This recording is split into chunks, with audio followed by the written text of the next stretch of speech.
হসপিটালের করিডোরে চেয়ারে বসে আছে আকাশ। গায়ের শার্ট রাহার রক্তে মাখামাখি, দুই হাতে মুখ ঢেকে রেখেছে, মুখ তুলছে না, কারোর সাথে কথাও বলছে না। রাহা ওটিতে রয়েছে।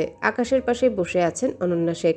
তিনি ছেলেকে সান্ত্বনা দিচ্ছেন। ছেলে তার হসপিটালে আসার পর থেকে একটা কথাও বলেনি, কেমন পাথরের মূর্তির মতো চুপ করে রয়েছে। শেখ বাড়ির সকলে উপস্থিত আছে হসপিটালে। উন্মাদের মতো পায়চারি করছেন রিশাদ। চোখে মুখে আতঙ্ক, চুলগুলো এলোমেলো উস্কো খুস্কো। ওর পাশে পাশে হাঁটছে নীলা, বারবার শান্ত হয়ে এক জায়গায় বসতে বলছে। প্রাণের আদরের ছোট বোনটার এমন অবস্থায় পাগল হয়ে গেছে সে। একদিকে মা, অন্যদিকে আবার বোনটা। রাহার দাদি এখনো জানে না রাহার অ্যাক্সিডেন্টের কথা। সে মেয়েদের সাথে বাড়িতেই রয়েছেন। দীর্ঘ সময় পর ওটি থেকে বেরিয়ে আসে ডক্টর। ডক্টরকে দেখেই সকলে এগিয়ে যায়। আকাশ আর ঋষাদ ডক্টরের সামনে দাঁড়ায়। ডক্টর, আমার বোন এখন বিপদ মুক্ত আছে, খুব বেশি ক্ষতি হয়নি। ডান সাইডে একটু আঘাত পেয়েছে, ডান পায়ের একটা হাড় ভেঙে গেছে সম্ভবত। মাথার ডান পাশে বাইকের কোনো একটা কিছুর সাথে জোরে আঘাত লেগে মাথার স্ক্যাল্পে কিছুটা গর্ত হয়ে গিয়েছিল, যার কারণে মাথা থেকে এত ব্লিডিং হচ্ছিল। 24 ঘন্টা আইসিইউতে চিকিৎসাধীন অবস্থায় রাখতে হবে, 5-6 ঘন্টার মধ্যে জ্ঞান ফিরে আসবে। আকাশ বলে, রাহার কিছু হবে না তো? সেই রকম আর কোনো বিপদ নেই। আল্লাহ তাআলা চাইলে খুব শীঘ্রই সুস্থ হয়ে যাবে। আল্লাহর কাছে দোয়া করুন। আমরা আমাদের সাধ্য অনুযায়ী চেষ্টা করেছি, বাকিটা আল্লাহর হাতে। ডক্টর চলে যায়। কিছুক্ষণ পর রাহাকে ওটি থেকে বের করে আনা হয়। সকলেই ঘিরে ধরে রাহাকে। বোনকে এমন অবস্থায় দেখে টুপটুপ করে পানি গড়িয়ে পড়ে রিশাদের চোখ থেকে। আকাশ দুর্বল নয়নে তাকিয়ে থাকে রাহার দিকে। সকলের চোখ দুটো পানিতে টইটুম্বুর হয়ে উঠেছে। রাহাকে সকলের কাছ থেকে আবার নিয়ে যাওয়া হয় এক্সরে করানোর জন্য। এক ব্যাগ রক্ত দিতে হয়েছে। কারোর সাথে রাহার ব্লাড গ্রুপ ম্যাচ করছিল না। শেষে অসীমের সাথে ম্যাচ করেছে। দুজনের স্বভাব চরিত্রই শুধু এক নয়, দুজনের ব্লাড গ্রুপও এক। পরের দিন রাহাকে কেবিনে শিফট করা হয়। সকলেই যায় দেখা করার জন্যে। আকাশ কোনো কথা না বলে চুপচাপ দাঁড়িয়ে আছে একপাশে। ওর চোখ দুটো লাল টকটকে হয়ে গেছে, সিল্কি চুলগুলো এলোমেলো উস্কো খুস্কো, গায়ে শার্টটা কুচকে গেছে, মুখের রং ফ্যাকাশে হয়ে আছে। সকলকে দেখলেও রাহার চোখ দুটো আকাশকে খোঁজে। দেখে একপাশে দাঁড়িয়ে আছে, অন্যদিকে তাকিয়ে। ঋষাদ বোনের সাথে অনেক কথা বলে, বকাঝকাও করে রাস্তায় দৌড় দেওয়ার জন্য। নিজের তো বেহাল দশা করেছে, বাড়ির সকলকে পাগল বানিয়েছে। গতকাল থেকে কেউ একটু ভালোভাবে শ্বাস নিতে পারেনি। নিজের সাথে সাথে আরও 3জন ব্যক্তিকে বিপদে ফেলেছে। একজনের তো এক পা ভেঙে গেছে, ওনার চিকিৎসার পুরো খরচ ঋষাদ বহন করবে। আকাশ দিতে চাইলেও ঋষাদ দিতে দেয়নি। এমনিতেই রাহার চিকিৎসার পুরো খরচ আকাশ দিচ্ছে। রাহার ডান পায়ের একটা হাড় ভেঙে গেছে, ডান হাতের হাড় ফেটে গেছে, বুকের ডান দিকে চাপ লাগার কারণে রক্ত জমাট বেঁধে গেছে ভেতরে। ডান হাত আর পা প্লাস্টার করা হয়েছে। একে একে সকলেই কথা বলে রাহার সাথে, কিন্তু রাহার মন আকাশের সাথে কথা বলার জন্য উতলা হয়ে উঠেছে। অনন্যা শেখ আকাশের দিকে তাকিয়ে বলে, তোর কথা বল, আমরা বাইরে আছি। অনন্যা শেখের কথা শুনে সবাই বেরিয়ে যায় কেবিন থেকে। আকাশ মাথা ঘুরিয়ে মায়ের দিকে তাকায়, তারপর রাহার দিকে তাকায়। আকাশের রাগী চোখ মুখ দেখে ঢোক গিলে নেয় রাহা। অনন্যা শেখ বাইরের দিকে এগিয়ে যেতে নিলেই রাহা ডেকে ওঠে, মা কোথায় যাচ্ছ তুমি? এখানেই বসে থাকো। তোমরা কথা বলো, আমি বাইরে আছি। না না না না, তুমি কোথাও যাবে না, তুমি এখানেই বসে থাকো, কোনো রকম সমস্যা হবে না। অনন্যা শেখ ছেলের মুখের দিকে তাকায়। ছেলের রাগী চোখ মুখ আর শক্ত চোয়াল দেখেই বুঝতে পারে রাহা কেন ওনাকে বাইরে যেতে দিতে চাইছে না। এই ছেলে যে ভয়ঙ্কর রকমের রেগে আছে। গতকাল থেকে কারোর সাথে কথা বলেনি, কিছু খায়ওনি। দুপুরে অনন্যা শেখ জোর করে অল্প খাবার খাইয়ে দিয়েছিল। রাহার জ্ঞান ফেরার পর রাতে একবার আইসিইউতে দেখা করতে গিয়েছিল, তারপর আর যায়নি। আকাশের চোখ মুখ দেখে মনে হচ্ছে রাহাকে মাথায় তুলে আছাড় মারবে একটা। আকাশ এগিয়ে যায় রাহার কাছে, চুল টেনে বসে পাশে, গম্ভীর থমথমে কণ্ঠে বলে, এখন কেমন লাগছে? রাহা দুদিকে মাথা নাড়িয়ে বলে, ভালো। শুধু ভালো? কেন? অনেক ভালো লাগার কথা না? রাহা বলে না কিছু। আকাশ ধমকে বলে, শান্তি হয়েছে বাড়ির প্রত্যেকটা মানুষকে পাগল বানিয়ে। একে একজনের কি অবস্থা হয়েছে দেখেছো? ভাইয়াকে দেখেছো? তোমার অ্যাক্সিডেন্টের কথা শোনো ভাইয়ার কেমন অবস্থা হয়েছিল তোমার কোনো ধারণা আছে? তোমার বাবা মা তোমার এই অ্যাক্সিডেন্টের কথা শুনলে কেমন অবস্থা হবে তাদের কোনো ধারণা আছে তোমার? বারবার নিষেধ করার সত্ত্বেও বাইক থেকে নেমে গেছো। নেমেছ অন্থের মতো কোনো দিকে না থেকে আবার দৌড় দিয়েছ। নিজের সাথে আরও কয়েকজনকে চমের দোয়ারে টেনে রয়েছে ছিল নাকি? ঝামেলা না করলে তোমার বোধহয় ভালোই লাগে না, তাই না? যদি কিছু একটা হয়ে যেত কি হতো তখন? আকাশের ধমকে ধমকে বলা কথা শুনে ঠোঁট উল্টে কেঁদে দেয়। রাহা কেঁদে কেঁদেই বলে, তুমি বলেছিলে আমাকে আর বকবে না। আকাশ আবার ধমকে উঠে বলে, বকবো না বলিসে বলে এমন একটা কাজ করবে? আমি বুঝতে পারিনি তো। কোন জিনিসটা বুঝতে পারো তুমি? রাহা ফ্যাচ করে কাঁদতে শুরু করে। কোথায় একটু আদর করবে, ভালোবাসবে, সেখানে অগ্নিরূপ ধারণ করে বকাঝকা করছে। অনন্যা শেখ আকাশকে উদ্দেশ্য করে বলেন, মেয়েটার এমনিতেই এই অবস্থা, তার উপর তুই এভাবে বকছিস কেন? মেয়েটা ভয়ে কেঁদেই দিয়েছে। বকাঝকা না করে ভালোভাবে কথা বল, আমি বাইরে যাচ্ছি। নিজের কথা শেষ হতে বাইরে বেরিয়ে যান অনন্যা শেখ। কাঁদছো কেন? বকছো কেন? বকবো না? কাল থেকে আমার কেমন যেন লাগছে, তুমি বুঝবে কিভাবে?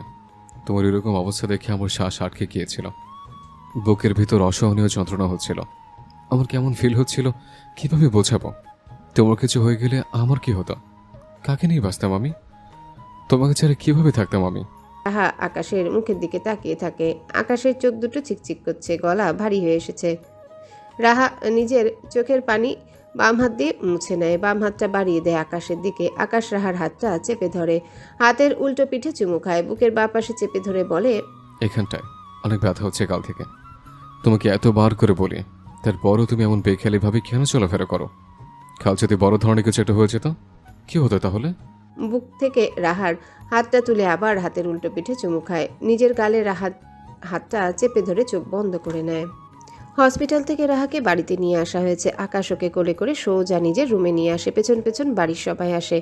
রাহাকে বেডে শুইয়ে দিয়ে সোজা হয়ে দাঁড়ায় আকাশ, রাহার দিকে তাকিয়ে শাসিয়ে বলে, সারাদিন উল্টাপাল্টা কাজ, ঝামেলা করা ছাড়া তার কোনো কাজকর্ম নেই তোমার।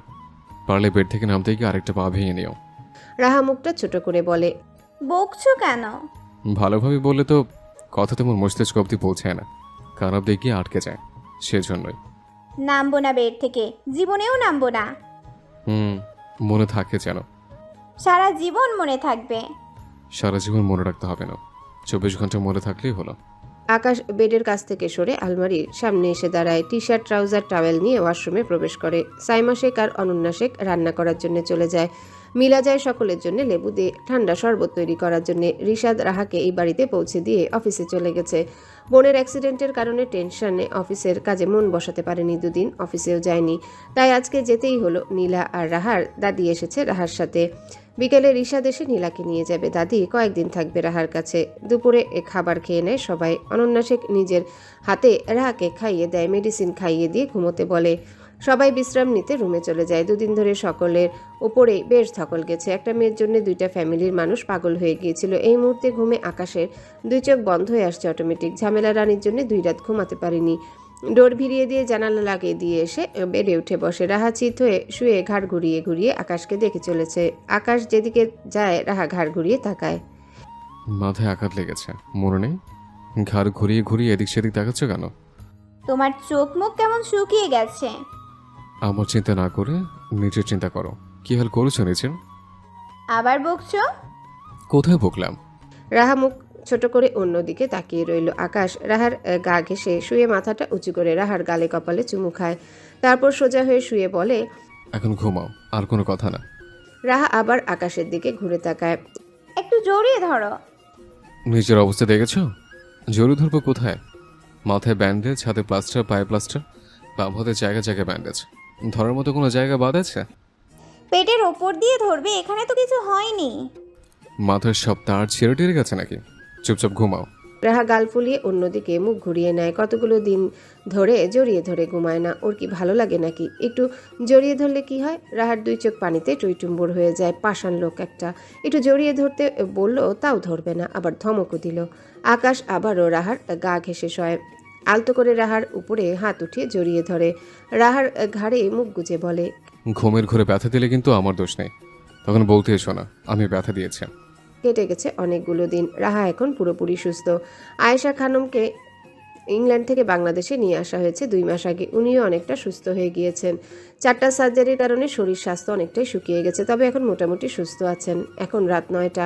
সকলে রাতের খাবার শেষ করে সবাই নিজেদের রুমে চলে গেছে। আকাশ রাহাকে রুমে পাঠিয়ে দিয়ে নিজে রান্নাঘরের দিকে এগিয়ে যায়। রান্নাঘরে এসে সসপ্যানে পানি গরম হতে দিয়ে দাঁড়িয়ে রইল। রাহা রুমে আসতে আকাশের ফোন বেজে ওঠে। এগিয়ে যায় ফোনের কাছে। ফোন হাতে নিয়ে দেখে অপরিচিত একটা নাম্বার সেভ করা নেই। ভ্রুকুচকে কিছু সময় তাকিয়ে থাকার পর মনে পড়ে রিশাদের একটা নাম্বার শেষে 78। হয়তো আকাশ এই নাম্বার সেভ করেনি। রিসিভ করবে অমনি লাইন কেটে যায়। ফোনের লক খুলতে নিতে আবারও রিং বেজে ওঠে। সময় অপচয় না করে তাড়াতাড়ি রিসিভ করে। কানের কাছে ধরে কিছু বলবে তার আগে অপর পাশ থেকে মেয়েলি কণ্ঠস্বর ভেসে আসে। Hello babe. কখন থেকে ফোন করছি আকাশ, রিসিভ করছো না কেন? রাগ করেছো? সরি, এমন ভুল আর কখনো করব না। এইবারের মতো ক্ষমা করে দাও প্লিজ। রাহা মেয়েটার কথা শুনে স্তব্ধ হয়ে যায়, মুখ দিয়ে একটা কথাও বের হয় না, হাত পা ঠকঠক করে কাঁপতে থাকে। অপর পাশ থেকে কোনো সারা শব্দ না পেয়ে মেয়েটি আবারও বলে, কথা বলছো না কেন আকাশ? সরি বলছি তো, প্লিজ কথা বলো। আমি তোমাকে ওয়েট করতে বলেছিলাম আমার জন্য, ওয়েট না করে চলে গেছো কেন? আকাশ, আকাশ শুনতে পাচ্ছ আমার কথা? উত্তর দিচ্ছ না কেন জান? কথা বলো আকাশ প্লিজ। এমন ভুল আর কখনো করবো না, প্রমিস। একটা বার কথা বলো প্লিজ। তোমার গলার স্বর না শুনলে আমার ঘুম আসবে না আকাশ। কোনো সারা শব্দ না পেয়ে ফোন কেটে দেয়। রাহা যেন বরফের ন্যায় জমে গেছে, হাত পা নড়ছে না। কে ছিল এই মেয়েটা? আকাশের সাথে কি সম্পর্ক? হাত কাঁপতে কাঁপতে ফোন নিচে পড়ে যায়। ফোন পড়ার শব্দে হুঁশ ফিরে আসে, দ্রুত ফোনটা কুড়িয়ে নেয়। স্ক্রিনের দিকে তাকিয়ে দেখে গ্লাস পেপার ফেটে গেছে। ফোনটা যেখানে ছিল সেখানেই রেখে দেয়। দ্রুত হেঁটে গিয়ে বসে বেডে, হাত পা অস্বাভাবিকভাবে কাঁপছে, ভেতরটা পুড়ছে ভীষণ। গত কয়েকদিনের আকাশের আচরণের কথা ভাবে। গত কয়েকদিন ধরে আকাশ আগের মতো রাহার সাথে কথা বলে না। রাহা বলতে গেলেও বলার সুযোগ দেয় না। বাড়িতে যতক্ষণ থাকে ততক্ষণ ফোন, ল্যাপটপ আর অফিসের পেপার নিয়ে বিজি থাকে। রাহা আকাশের সাথে খুনসুটি করার চেষ্টা করলেও আকাশ বিরক্ত হয়ে রাহাকে নিজের থেকে সরিয়ে দেয়। রাতেও 12টা-1টা পর্যন্ত ল্যাপটপ নিয়ে বসে থাকে। রাহার কাছাকাছি যাওয়ারও চেষ্টা করে না। রাহা আসতে চাইলেও আসতে দেয় না। আগের থেকে অনেকটাই পরিবর্তন হয়ে গেছে। এর আগে অনেকবার অফিসের কাজ করেছে, কখনো এমন অদ্ভুত আচরণ করেনি। আকাশের এমন অদ্ভুত আচরণের মানে কি এই মেয়ে? এই মেয়ের সাথে কি কোনো সম্পর্ক আছে? রাহা নিজেকে স্বাভাবিক করার জন্য হাঁ করে বড় বড় শ্বাস টেনে নেয়। কেন হচ্ছে? কি করতে ইচ্ছা করছে? কি করবে? কিছুই মাথায় আসছে না। সবকিছু কেমন এলোমেলো লাগছে। বেড থেকে উঠে ড্রেসিং টেবিলের সামনে গিয়ে দাঁড়ায়। চুলের ঝুঁটি খুলে চুল ব্রাশ করতে শুরু করে। অস্বাভাবিকভাবে কাঁপতে থাকা হাত কিছুটা স্বাভাবিক হয়ে এসেছে, তবে বুকের মধ্যে অদ্ভুত যন্ত্রণা হচ্ছে। মনটা বড্ড ছটফট করছে। কফির মগ হাতে রুমে আসে আকাশ। রুমে কারো উপস্থিতি টের পেয়ে সেদিকে একবার তাকায় রাহা। আকাশকে দেখেই বুকের ভিতরের অস্থিরতা, কষ্ট, যন্ত্রণা বাড়তে থাকে। আকাশ কফির মগ হাতে বেডে গিয়ে বসে। রাহার দিকে তাকিয়ে কফির মগে চুমুক দেয়। রাহা দ্রুত চুলগুলো বেঁধে ওয়াশরুমে প্রবেশ করে। আয়নার দিকে তাকাতে নিজের অস্থির হয়ে থাকা মুখশ্রী দেখে। চোখ দুটো পানিতে টইটুম্বর। শাওয়ার অন করে 2 হাতে পানি নিয়ে মুখে দিতে শুরু করে। এতক্ষণের আটকে রাখা কান্না ঠেলে বেরিয়ে আসে। মুখে হাত চেপে কান্না বন্ধ করতে ব্যর্থ চেষ্টা চালিয়ে যায়। 10 মিনিট পর নিজেকে স্বাভাবিক করে নেয়। ফ্রেশ হয়ে হাত মুখ ধুয়ে ওয়াশরুম থেকে বের হয়। আকাশের কফি খাওয়া শেষ। বেড ঠিক করে দাঁড়িয়ে আছে। রাহা টাওয়েল নিয়ে হাত মুখ মুছে নেয়। টাওয়েল রেখে পেছনে ঘুরতে নেবে তার আগেই আকাশ এসে দাঁড়ায় রাহার পেছনে। হাত বাড়িয়ে রাহাকে টেনে নেয় নিজের বাহু বন্ধনে। মুখ ডুবায় রাহার ঘাড়ে। রাহা আকাশের হাত থেকে নিজেকে আলাদা করে বেডে গিয়ে শুয়ে পড়ে চাদর মুড়ি দিয়ে। আকাশ শুধু তাকিয়ে দেখে রাহাকে। কি হলো বোঝার চেষ্টা করে। এভাবে চলে গেল কেন? অন্য সময় তো নিজেই আকাশের আলিঙ্গনে আসার জন্য ছটফট করে, আর এখন এভাবে চলে গেল। 5টা চুমুর জায়গায় 2টো চুমু কম দিলে গাল ফুলিয়ে কাঁদে। 10 মিনিট জড়িয়ে ধরে রাখার জায়গায় 5 মিনিট জড়িয়ে ধরে রেখে ছেড়ে দিলে ঠোঁট উল্টে কাঁদে। 5টা চুমুর জায়গায় 10টা চুমু দিতে হয়। 10 মিনিটের জায়গায় 15 মিনিট জড়িয়ে ধরে রাখতে হয়। সেই মেয়ে কিনা এইভাবে ওকে দূরে সরিয়ে দিয়ে চলে গেল। কি হয়েছে রাহার? ভ্রুকুচকে রাহার কাছে এগিয়ে যায়। তোমার কি শরীর খারাপ লাগছে রাহা? রাহা কিছু বলে না। কথা বলছো না কেন? অসুস্থ লাগছে? না, তাহলে এইভাবে চলে আসলে কেন? এমনি ভালো লাগছে না, ঘুমাবো। আকাশ আর কিছু বলে না, তবে রাহার গলার স্বরাজ অন্যরকম। হয়তো কয়েকদিন ধরে আকাশ ওর থেকে দূরে দূরে আছে, সেজন্যই অভিমান করেছে। লাইট অফ করে বেডে গিয়ে শুয়ে পড়ে রাহাকে জড়িয়ে ধরে। রাহা মোচড়ামুচড়ি শুরু করে। ঘুমাবি বলে? তাহলে এইভাবে নড়ছে কেন? ছাড়ো, এভাবে ঘুম আসছে না। রাহা নিজেই আকাশের থেকে নিজেকে মুক্ত করে নিয়ে অন্য পাশ ফিরে শয়। আকাশের কুঁচকে যাওয়া কপাল, ভ্রু আরও কুঁচকে যায়। এই মেয়ে এখন এমন অদ্ভুত আচরণ করছে কেন? কি হলো একটু সময়ের মধ্যে? সব তো ঠিকই ছিল। রাহাকে কিছু জিজ্ঞাসা করতে চাইলেও করলো না। নিজেও উল্টো দিকে ফিরে ঘুমানোর চেষ্টা করে। সকালে আকাশের ঘুম ভাঙতেই নিত্যদিনের মতো হাত ছড়িয়ে রাহাকে খোঁজে, চোখ বন্ধ রেখে। হাতের নাগালে রাহাকে না পেয়ে চোখ খুলে তাকায়। বেড ফাঁকা পড়ে আছে, রাহা নেই। ওয়াশরুমের দিকে তাকায়। ডোর খোলা, ভেতরে লাইট অফ করা। শোয়া থেকে উঠে বসে। এলোমেলো চুলগুলো হাত দিয়ে ঠিক করার চেষ্টা করে। অলস ভঙ্গিতে 2 হাত দুদিকে মেলে দেয়। তারপর বেড থেকে নেমে ওয়াশরুমে প্রবেশ করে। রাহা শাশুড়ি মায়ের সাথে টুকটাক কাজ করছে। এটা সেটা ধুয়ে দিচ্ছে, এগিয়ে দিচ্ছে হাতের কাছে। যেটা রান্না শেষ হচ্ছে সেটা ডাইনিং টেবিলে গিয়ে রেখে আসছে। আজকে কোনো কাজে ঝামেলা করেনি। আজ ছুটির দিন, সবাই বাড়িতেই আছে। নিঝুম এসেছে শ্বশুর বাড়ি থেকে। মিলা সন্ধ্যাকে খাইয়ে দিচ্ছে। ওদের পাশেই বসে মিলার সাথে কথা বলছে নিঝুম। রাহাকে বারবার ডাকছে ওর কাছে এসে বসার জন্য, কিন্তু রাহার মাথায় আজ কাজ করার ভূত চেপেছে। ডাকতে ডাকতে হয়রান হয়ে ডাকা বন্ধ করে দিয়েছে নিঝুম। এই রাহার মাথায় কখন কিসের ভূত চেপে বসে বোঝা মুশকিল। একবার রান্নার ভূত চাপে, আবার ঘর মোছার ভূত চাপে, তো আবার রান্না শেখার ভূত চাপে। আকাশ রুম থেকে বের হতেই মুখোমুখি হয় বড় ভাইয়ের। দুজন একসাথে কথা বলতে বলতে নিচে নেমে আসে। অসীম এখনও নিজের রুমে নাক ডেকে ঘুমাচ্ছে। তার ঘুম দুপুরের আগে ছুটবে না, ডাক না দেওয়া পর্যন্ত। সমুদ্র গলা ছেড়ে মায়ের কাছে চা চায় দুজনার জন্যে। অনন্যা শেখ সসপ্যানের বাকি চাটুকু আবারও চুলায় বসায় গরম করার জন্যে। রাহা দুটো কাপ নিয়ে আসে। অনন্যা শেখ কাপে চা ঢেলে চিনি দিয়ে নেড়ে রাহাকে বলে দিয়ে আসার জন্যে। বিনা বাক্যে কাপ দুটো দিয়ে আসে। বিকেলে বাহির থেকে বাড়ি ফিরে আসে আকাশ। নিলয় আর রাফি জোর করে ধরে নিয়ে গিয়েছিল। বিয়ে করার পর থেকে বেটা ছুটির দিনেও বাহিরে বের হয় না। সারাটা দিন রাত বইয়ের পেছনে ঘুরঘুর, তাই ধরে নিয়ে গিয়েছিল একটু সময় কাটানোর জন্য। আকাশ ড্রয়িং রুমে আসতে দেখে ছোটরা সবাই উপস্থিত থাকলেও রাহা নেই। ভ্রুকুচকে তাকিয়ে বলে, তোমরা সবাই এখানে, আমার ঝামেলা রানী কোথায়? অসীম বলে, দেখো গিয়ে তোমার ঝামেলা রানী কোথায় গিয়ে ঝামেলা পাকাচ্ছে। ভাই তুই তোর বইয়ের নামটা কিন্তু সে দিয়েছিস, একেবারে জামিলের রাহা থেকে ঝামেলা রানী। রার ব্যক্তিত্বের সাথে নামটা 100% মানানসই। উপস্থিত সবাই হো হো করে হেসে ওঠে। অসীম জোরে জোরে ডেকে বলে, ঝামেলা রানী কোথায় তুমি? তোমার রাজা এসেছে, দ্রুত আসো। পাশ থেকে নিঝুম অসীমের মাথায় গাট্টা মেরে বলে, ভাবি হয় তোর, এভাবে ডাকছিস কেন? ঝামেলা রানী আমার থেকে 5 বছরের ছোট, ওকে আমি ভাবি রাখতে পারবো না। তাহলে রাহা বলে ডাকবি। ঝামেলা রানী ডাকতেই বেশি ভালো লাগে। পাশ থেকে অসীমের চাচাতো ভাই সমুদ্র চাটি মারে অসীমের মাথায়। অসীম মাথায় হাত বুলাতে বুলাতে বলে, সমস্যা কি? এমন করে মারছো কেন সবাই? আকাশ কোনো কথা না বলে সিঁড়ির দিকে এগিয়ে যায়। কে জানে ওর ঝামেলা রানী কোথায় গিয়ে ঝামেলা পাকাচ্ছে। এর তো আবার ঝামেলা করা ছাড়া কোনো কাজ নেই। ওর কাজ একটাই, সেটা হলো ঝামেলা করা। তবে আজ সকাল থেকে একটাও ঝামেলা করেনি। আকাশ নিজের রুমে এসে দেখে রাহা আলমারির সব কাপড় নিচে ফেলে আবারও ভাঁজ করে করে সুন্দর করে গুছিয়ে রাখছে। এমন দৃশ্য দেখে আকাশের চোখ কপালে। ঝামেলা রানী ঝামেলা না করে কাজ করছে। কাল থেকে ঝামেলা রানীর হয়েছে কি?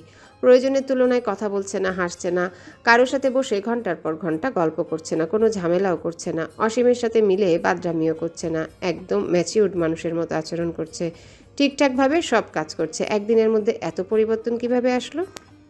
আকাশ এগিয়ে যায় রাহার কাছে। রাহা দেখেও না দেখার ভান করে থাকে। ব্যস্ত সে জামাকাপড় ভাঁজ করতে। আকাশ গিয়ে হাঁটু গেড়ে বসে রাহার পাশে। রাহার হাত থেকে কাপড় নিয়ে নিচে রেখে দেয়। রাহা আবার হাতে নেয়। তোমার কি হয়েছে রাহা? কি হবে? জামা ভাঁজ করতে করতে। কাল রাত থেকে কেমন অদ্ভুত আচরণ করছো, কথা বলছো না, হাসছো না, মন খারাপ? না বাবার বাড়ি যেতে ইচ্ছা করছে? না, তাহলে কি হয়েছে? কিছু হয়নি। আকাশের একটু ভালো লাগে না রাহার এমন শান্ত স্বরে বলা কথা। যেই রাহা সবসময় কথা বলার জন্য ছটফট করে, একটা কথার বিপরীতে 10টা কথা বলে, সেই রাহাই মেপে মেপে কথা বলছে। আকাশের মনটা কেমন দিশেহারা হয়ে ওঠে। রাহার হাত থেকে জামাকাপড় কেড়ে নিয়ে দূরে সরিয়ে রাখে। রাহাকে টেনে নিজের দিকে পেরায়। 2 হাতে আগলে ধরে রাহার মুখ। রাহার চোখে মুখে কেমন বেদনার ছাপ ফুটে উঠেছে। অভিমানেরা ভিড় জমিয়েছে 2 চোখে। আকাশ ব্যাকুল কণ্ঠে বলে, তোমার কি হয়েছে ঝামেলা রানী? আমি কোনো ভুল করেছি? কেউ কিছু বলেছে? রাগ করেছ? বলো না, কি হয়েছে তোমার? রাহা আকাশের হাত সরিয়ে দেওয়ার চেষ্টা করে বলে, কি হবে? কিছুই হয়নি, ছাড়ো, এগুলো আগে ভাঁজ করে নেই। আকাশ ছাড়ে না রাহাকে, আর একটু শক্ত করে ধরে। এত রাগ করেছে আমার সাথে, তাই না? গত কয়েকদিন ধরে তোমাকে ঠিকমতো আদরও করিনি বলে অভিমান হয়েছে না? সরি ঝামেলা রানী, এমন ভুল আর জীবনে হবে না। দুনিয়ার সব কিছু বাদ, সবার আগে আমার ঝামেলা রানী। ছাড়ো। আকাশ রাহাকে টেনে নিজের বাহুবন্ধনে আবদ্ধ করে নেয়। রাহার মাথায় চুমু খেয়ে বলে, অফিসের এত কাজের চাপ, বাড়তি এক প্যারা, সব মিলের ফ্রাস্ট্রেশনে ভুগছিলাম। সব কিছু কেমন অসহ্য লাগতো, কারোর সাথে কথা বলতে ইচ্ছে করতো না। তাই আমি তোমাকে দূরে দূরে রেখেছি, যেন নিজের অজান্তে তোমাকে কষ্ট না দিই। আমি চাইনি তুমি আবার আমার রোশানলের শিকার হও, তাই তো তোমার থেকে একটু দূরত্ব বজায় রেখেছিলাম। শুধু তোমার থেকে না, বাড়ির সকলের থেকে রেখেছিলাম। তুমি দেখেছো তো, তাই না? আমি রাগ করিনি, ছাড়ো এখন। তুমি রাগ না করলে অভিমান করেছ। সরি বলছি তো, আর জীবনে তোমার কাছ থেকে দূরত্ব বজায় রাখবো না। আমি বুঝতে পারছি আমি ভুল করেছি, চরম ভুল করেছি আমি। আমার একদম উচিত হয়নি আমার ঝামেলা রানীকে দূরে রাখা। এবারের মতো মাফ করে দাও, আর জীবনে এমন কিছু করবো না। তোমার এমন মুখ দেখে আমার ভালো লাগছে না ঝামেলা রানী। রাহার কান্না চলে আসে। আকাশের বুকে শরীরের ভর ছেড়ে দেয়। আকাশ শক্ত করে জড়িয়ে ধরে। আকাশ রাহার মাথায় আবারও চুমু খায়, সরি বলে বারবার। তখনই আকাশের ফোন বেজে ওঠে কর্কশ শব্দে। রাহাকে এক হাতে বুকের সাথে চেপে ধরে রেখে অন্য হাত দিয়ে প্যান্টের পকেট থেকে ফোন বের করে। মুখের সামনে ফোন ধরতেই অপরিচিত একটা নাম্বার স্ক্রিনে ভেসে ওঠে। আকাশের চোয়াল শক্ত হয়, রাগে ফর্সা মুখটা লাল বর্ণ ধারণ করে। কল রিসিভ করে কানে ধরে কোনো কিছু বলে না। অপর পাশ থেকে মেইলি কণ্ঠস্বর ভেসে আসে। হ্যালো আকাশ। আকাশ দাঁতে দাঁত চেপে বলে, এক কথা কতবার বললে আপনি বুঝতে পারবেন মিস নোভা? আপনাকে নিষেধ করেছি না আমাকে বারবার কল করে বিরক্ত করবেন না? তারপরও কেন বারবার কল করে বিরক্ত করেন? সোজা বাংলা কথা কি আপনি বুঝতে পারেন না নাকি? তুমি আমাকে কেন বুঝতে চাইছো না আকাশ? আমি তোমাকে অনেক ভালোবাসি আকাশ, অনেক বেশি ভালোবাসি। তুমি কেন আমাকে বোঝার চেষ্টা করো না? মুখ সামলে কথা বলেন মিস নোভা। এতদিন ধরে নিজেকে সামলে রেখেছি আকাশ, প্লিজ অ্যাকসেপ্ট মি। আকাশ আগের মতোই রেগে বলে, আপনাকে আগেই বলেছে আমি বিবাহিত। বারবার কল করে উত্ত্যক্ত করবেন না আমাকে।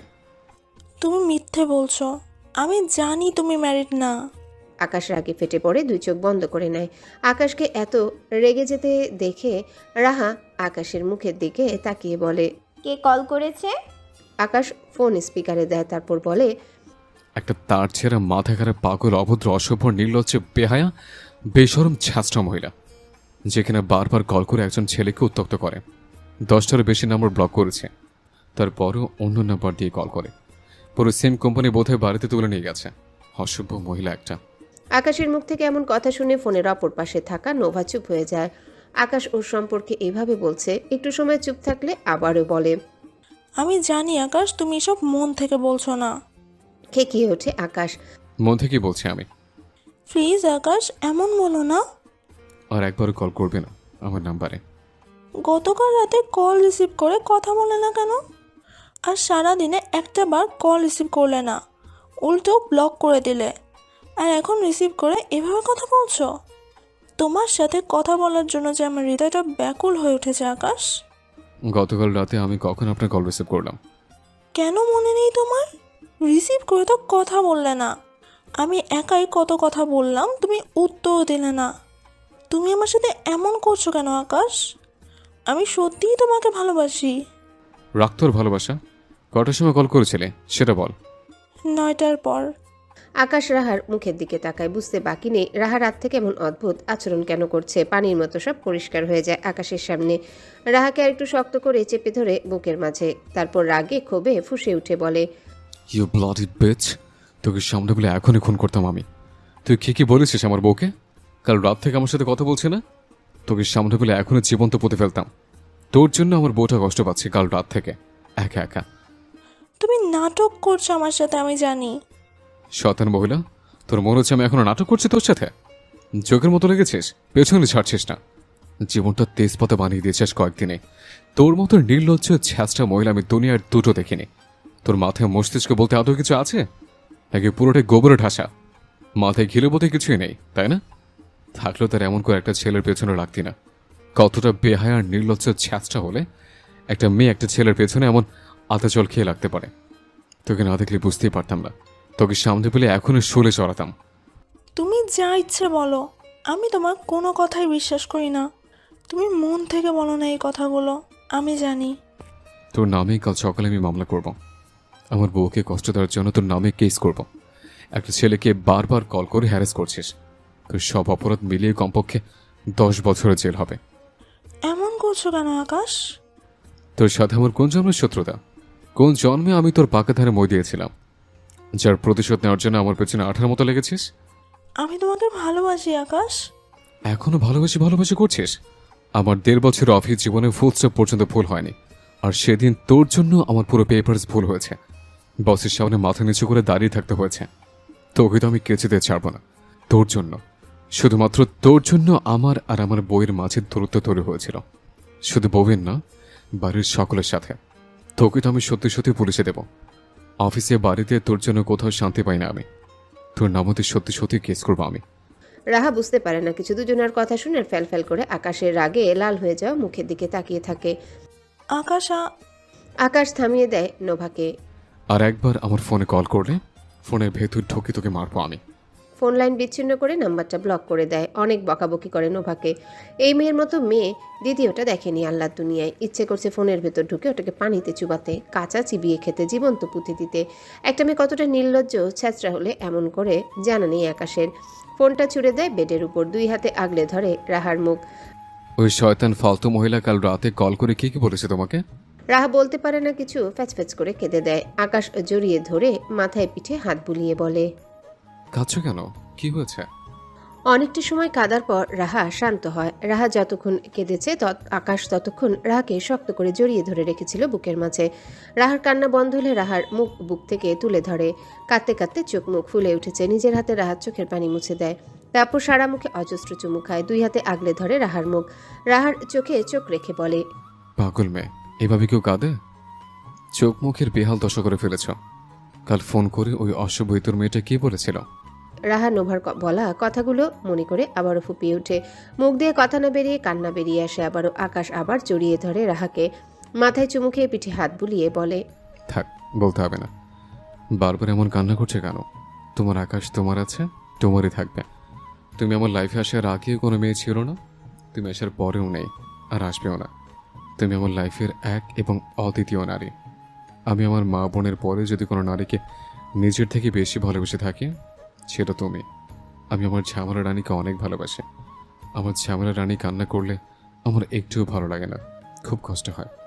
তুমি এ ফালতু ইতর অশুভ মহিলার কথা শুনে আমাকে জিজ্ঞেস করতে পারতে, কি ওই মহিলা, তার সাথে আমার কিসের সম্পর্ক?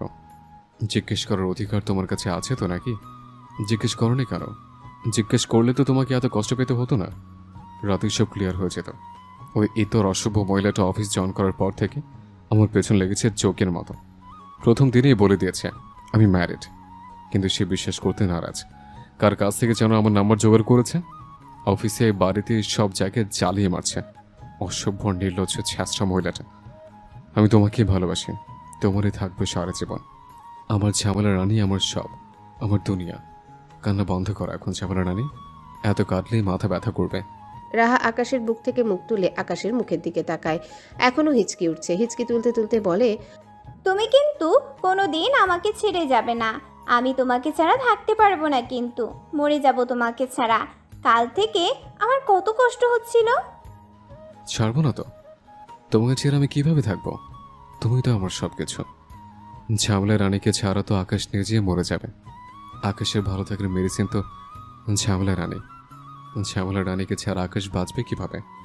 কোনো দিনও কিন্তু আমার থেকে দূরে যাবে না তুমি। কোনো দিনও যাব না। একটু দূরে গিয়ে শিক্ষা হয়ে গেছে আমার। দুনিয়ার সব কিছু জলে ভেসে যাক, আমার ঝামেলা রানীর সব কিছু আগে আমার কাছে ইম্পর্টেন্ট। ওই মহিলা খুব খারাপ, তোমাকে জান বলে রেখেছিল। ওই বজ্জাত মহিলার জিব্বা আগামীকাল অফিস গিয়ে ছেড়ে নেবো আমি। একটা চর খেয়ে শিক্ষা হয়নি, ওটাকে ভালোভাবে শিক্ষা দিতে হবে। রাহা তখনও আস্তে আস্তে ফোপাচ্ছে। নোভার বলা রাতের কথাগুলো মনে হতেই কান্নার বেগ বাড়ছে একটু একটু করে। আকাশ রাহার চোখের দিকে তাকিয়ে বলে, বুঝেছি, তোমার কান্না বন্ধ করার জন্য এখন ভিটামিন এলকে দিতে হবে, তাই না? বলেই রাহার ওষ্ঠদ্বয় চেপে ধরে নিজের ওষ্ঠ দ্বারা। অনেকটা সময় পেরিয়ে যায়। আকাশ ছেড়ে দেয় রাহাকে। রাহার কান্না, হিচকি, ফাঁপানো সব বন্ধ হয়ে গেছে। আকাশ ঠোঁটের কোণে হাসি ফুটিয়ে বলে, ভিটামিন এলকে দেখি কাজে দিয়েছে। নাও ইটস ইয়োর টার্ন ঝামেলা রানী। পারবো না। পারবো না বললে হবে না তো, পারতেই হবে তোমাকে। কয়েকদিনেরটা জমা হয়ে গেছে, সেগুলো পরিশোধ করে এখন। তোমার পাওনা পরিশোধ করেছে, এখন তোমার পালা। বলে রাহাকে টেনে নিজের কাছে নিয়ে আসে। মুখ বাড়িয়ে দিয়ে বলে, শুরু করো, সবই কিন্তু কম। রাহা আকাশের গালে কপালে ঠোঁটে ছোট ছোট আলতো করে চুমু খেতে শুরু করে। 1 মিনিট অতিবাহিত হওয়ার পর আকাশ আবার রাহার ওষ্ঠদ্বয় চেপে ধরে নিজের ওষ্ঠ দ্বারা। নিজের পড়া শেষ করে ব্যাগ রুমে রাখতে আসে রাহা। রুমে এসে দেখে আকাশ রুমে নেই। ব্যাগ রেখে ওয়াশরুমে প্রবেশ করে সোফায় বসে আছে সবাই, কিন্তু এখনও রাহাত দেখা নেই।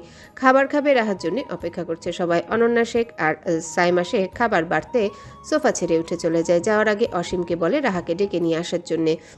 অসীম সিঁড়ির দিকে তাকিয়ে গলা ছেড়ে ডেকে ওঠে, ঝামেলা রানী, তাড়াতাড়ি খাবার খেতে আসো। অন্য পাশে বসে থাকা আমজাদ শেখ তেতে উঠে বলেন, তোকে বলেছি না এই নামে রাহাকে ডাকবি না, তারপরেও ডাকছিস কেন? ডাকলে কি সমস্যা? আমি আবার ডাকবো। ঝামেলা রানী, খাবার খেতে আসো। আমজাদ শেখ বসা থেকে উঠে দাঁড়ায়, তেড়ে আসে অসীমের দিকে। অসীম সোফা থেকে উঠে দৌড় শুরু করে। দৌড়াতে দৌড়াতে আরও কয়েকবার জোরে জোরে ঝামেলা রানী বলে ডাকে। আমজাদ শেখও পেছন পেছন দৌড়াতে দৌড়াতে বকাবকি করতে থাকে। সোফায় বসে থাকা সকলে উপভোগ করছে সেই দৃশ্য। এ যেন টম অ্যান্ড জেরির রেসিং হচ্ছে। এর আগেও বহুবার আমজাদ শেখ অসীমকে নিষেধ করেছেন রাহাকে ঝামেলা রানী বলে না ডাকতে। অনেকবার দৌড়ানিও দিয়েছেন, কিন্তু অসীম তো অসীমই, সে ঝামেলা রানী ছাড়া ডাকেই না। দৌড়াতে দৌড়াতে হাঁপিয়ে ওঠেন আমজাদ শেখ। দাঁড়িয়ে যায় সোফার সামনে এসে। সোফার পেছনে দাঁড়িয়ে আছে অসীম। আজকে শুধু তোকে ধরতে পারি, তারপর তোর খবর আছে। ধরতে পারলে না খবর করবে? তোকে তো আজকে বলে আশেপাশে কিছু খোঁজে, কিন্তু কিছুই পায় না। রাহা তোর বড় ভাইয়ের বউ তোর ভাবি হয়, তারপরও এভাবে সম্বোধন করিস কেন? ভাইয়া যে ডাকে। ভাইয়ের বউ তাই ভাইয়া ডাকে, তুই কেন ডাকিস?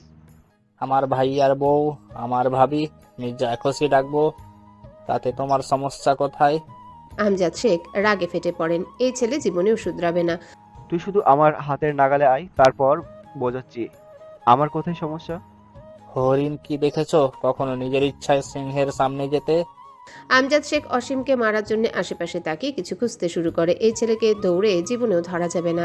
কিছু না পেয়ে সোফা থেকে কুশন তুলে নিয়ে ছুড়ে দেয় অসীমের গায়ে, কিন্তু অসীম সেটা ক্যাচ ধরে নেয়।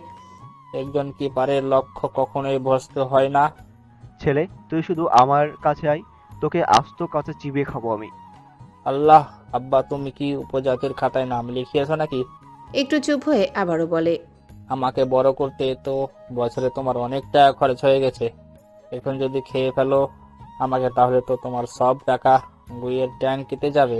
অসীমের এমন কথা শুনে আমজাদ শেখ বেলুনের মতো ফুলতে শুরু করে। একটু পরেই যেন বোমের মতো ব্লাস্ট হয়ে যাবে। হুঙ্কার দিয়ে বলে, দূর হ আমার চোখের সামনে থেকে। কোথায় যাব? জাহান্নামে যা। ওখানে অনেক গরম। আমজাদ শেখ সোফায় বসে থাকা বড় ভাই আর দুই ছেলের দিকে তাকায়। ওকে সরা আমার চোখের সামনে থেকে। এর মধ্যে আবারও রাহা নিচে নেমে আসে। রাহার পায়ের শব্দ পেয়ে অসীম সেদিকে তাকায়। এই সুযোগে সদ্ব্যবহার করতে আমজাদ শেখ অসীমের দিকে এগিয়ে যায়। ধরতে পারলে আজকে খবর আছে। লাইটের আলোয় আমজাদ শেখের ছায়া পড়ে অসীমের সামনে। ঘাড় ঘুরিয়ে পেছনের দিকে তাকিয়ে দেখে আর 2 হাত দূরত্ব আছে। এক দৌড়ে গিয়ে দাঁড়ায় রাহার পেছনে। রাহাকে সামনে রেখে নিজে পেছনে দাঁড়ায়, রাহাকে ঢাল বানিয়ে। তারপর বলে, বইনা বাঁচাও তোমার শ্বশুরের হাত থেকে। তোমার শ্বশুর উপজাতির খাতায় নাম লিখিয়েছে। আমজাদ শেখ দাঁড়িয়ে যায়, অসীমের দিকে তাকিয়ে বলে, আজকের পর থেকে এই নামে সম্বোধন করবি বন্যা বলে। ঝামেলা রানী, তোমার শ্বশুর বললো আমাকে নাকি আস্ত কাঁচা চিবিয়ে খাবে। আমজাদ শেখের রাগ যতটুকু কমেছিল তার থেকে অনেক বেশি বেড়ে যায়। তেড়ে যায় এবার অসীমের দিকে। ধরার চেষ্টা করলে অসীম রাহাকে সামনে রেখে গোল গোল ঘুরতে শুরু করে। আমজাদ শেখ ধরতেও ধরতে পারে না। শেষমেশ আমজাদ শেখ খামচে ধরে অসীমের চুল। অসীম রাহাকে ছেড়ে নিজে চুল ছাড়ানোর জন্য ছটফট শুরু করে। অবস্থা বেগতিক দেখে সোফা থেকে উঠে সবাই এগিয়ে আসে দুজনের কাছে। রাহা দাঁড়িয়ে দাঁড়িয়ে দেখছে, বুঝতে পারছে না কিছুই। কি হয়েছে, এরা বাপ বেটা এমন করছে কেন? সবাই আমজাদ শেখ আর অসীমকে আলাদা করার চেষ্টা করে, কিন্তু আমজাদ শেখ ছাড়ে না। চুল ছেড়ে টি শার্ট খামচে ধরে আবার। আর ডাকবি ঝামেলা রানী বলে? অসীম দুদিকে মাথা নাড়ায়, ডাকবে না। তাহলে আমার সাথে সাথে বল। কি বলবো? বল আমি আমি আর কোনোদিন আর কোনোদিন ঝামেলা রানী ঝামেলা রানী বলে বলে ডাকবো ডাকবো না। না, আমি আর কোনোদিন ঝামেলা রানী বলে ডাকবো না। সারা জীবন ঝামেলা রানী বলে ডাকবো। কেমনটা লাগে? আমজাদ শেখের রাগ আকাশচুম্বী। রাগে তার ফর্সা মুখটা লাল বর্ণ ধারণ করে। আবার হাত উঁচু করে অসীমকে চড় দেওয়ার জন্যে, কিন্তু এত আদরের ছেলেকে চড় দিতে পারে না। থেমে যায় তার হাত। ছোট থেকে ছেলেটাকে এত আদরে বড় করেছে, সেই ছেলের গায়ে কিভাবে আঘাত করবে সে? অতি আদরে আদরে বাদর তৈরি হয়েছিস। তোমরাই তৈরি করেছো, আমি তো নিজে থেকে হইনি। তুই কোনোদিন ভালো হবি না। খারাপ ছিলাম কবে? আজ থেকে রাহাকে ভাবি বলে ডাকবি। অসীম আমজাদ শেখের হাত থেকে নিজেকে মুক্ত করে নিয়ে অন্যদিকে যেতে যেতে সুর ধরে গান গাইতে গাইতে বলে, পারবো না আমি ভাবি রাখতে তাকে, কোনোদিন পারবো না বইনা ডাকতে তাকে। সারা জীবন আমি ডাকবো তাকে ঝামেলা রানী বলে। লা লা লা লা লা লা লা লা। পারবো না আমি ভাবি রাখতে তাকে, পারবো না পারবো না পারবো না পারবো না। লা লা লা লা লা। হ হ হ হ হ। হি হি হি হি হি। হা হা হা হা হা। হে হে হে হে হে। অসীমের গান শুনে আমজাদ শেখ আবারও দৌড়ে যায় ওকে ধরার জন্যে। অসীম নিজেও জোরসে দৌড় শুরু করে। অসীমকে ধরা এতই সহজ নাকি? দৌড়ে হাঁপিয়ে উঠে সোফায় বসে পড়েন অসীম। আমজাদ শেখের থেকে 10 হাত দূরত্ব রেখে দাঁড়ায়। আমজাদ শেখের কাছে এসে দাঁড়ায় বাড়ির সবাই। আমজাদ শেখ নিজেকে স্বাভাবিক করার জন্য জোরে জোরে শ্বাস নেন, চোখ বন্ধ করে, তারপর তাকায় অসীমের দিকে। তুই কার মতো হয়েছিস? আকাশ তোর বড় ভাই, ও তো তোর মতো হয়নি। আমার বড় ভাইয়া হয়েছে তোমার বড় ভাইয়ের মতো, আর ভাইয়ার ছোট ভাই হয়েছে তোমার বড় ভাইয়ার ছোট ভাইয়ের মতো। বুঝতে পেরেছো? বাড়ির সবাই অসীমের ঘুরিয়ে পেঁচিয়ে বলা কথা বুঝতে পেরে হাসে। আমজাদ শেখ ভয়ঙ্করভাবে তাকায় ছেলের দিকে। এই ছেলে কিনা তিনি এত ভালোবেসেছিলেন। ছোটবেলায় ছেলের চাঞ্চল্য স্বভাব তাকে মুগ্ধ করত। কে জানতো সেই ছেলেই বড় হয়ে তার পিঠ পিছে ছুরি বসাবে। জানতে পারলে ছোটবেলাতেই ছেলেকে উত্তম মাধ্যম দিয়ে সোজা করে ফেলতেন। আজলান শেখ বলেন, অসীম একদম ঠিক কথা বলেছে। ও তো তোর স্বভাবই হয়েছে। যেখানে আকাশ আর অসীম ঝগড়া, খোঁচাখুঁচি, মারামারি, দরাদরি করবে, সেখানে তুই বাপের সারাদিন ছেলের পেছনে লেগে থাকে শত্রুর মতো। যেমন বাপ ঠিক তেমনই তার ছেলে। আমজাদ শেখ বড় ভাইয়ের দিকে তাকায়। তার ভাইটাও ছেলের পক্ষ নিয়ে কথা বলছে। শান্ত পরিবেশ, নিশ্চুপ নীরবতা। এতক্ষণের মারামারি, হানাহানি, ধরাধরি শেষ। অনন্যা শেখ সকলকে উদ্দেশ্য করে বলেন, সকালে খাবার খেতে আসো, খাবার ঠান্ডা হয়ে যাচ্ছে। আমজাদ শেখ জেদ ধরে বলেন, খাবো না আমি, জেদ না দেখে খেতে আসো। বলছি তো খাবো না। মাঝখান থেকে অসীম বলে ওঠে, জামাল সাহেবের নাতি পরে খাবে, আগে আমি খেয়ে নেই। বলা তো যায় না, খেতে বসে আবার আমার প্লেট ছিনিয়ে নিতে পারে।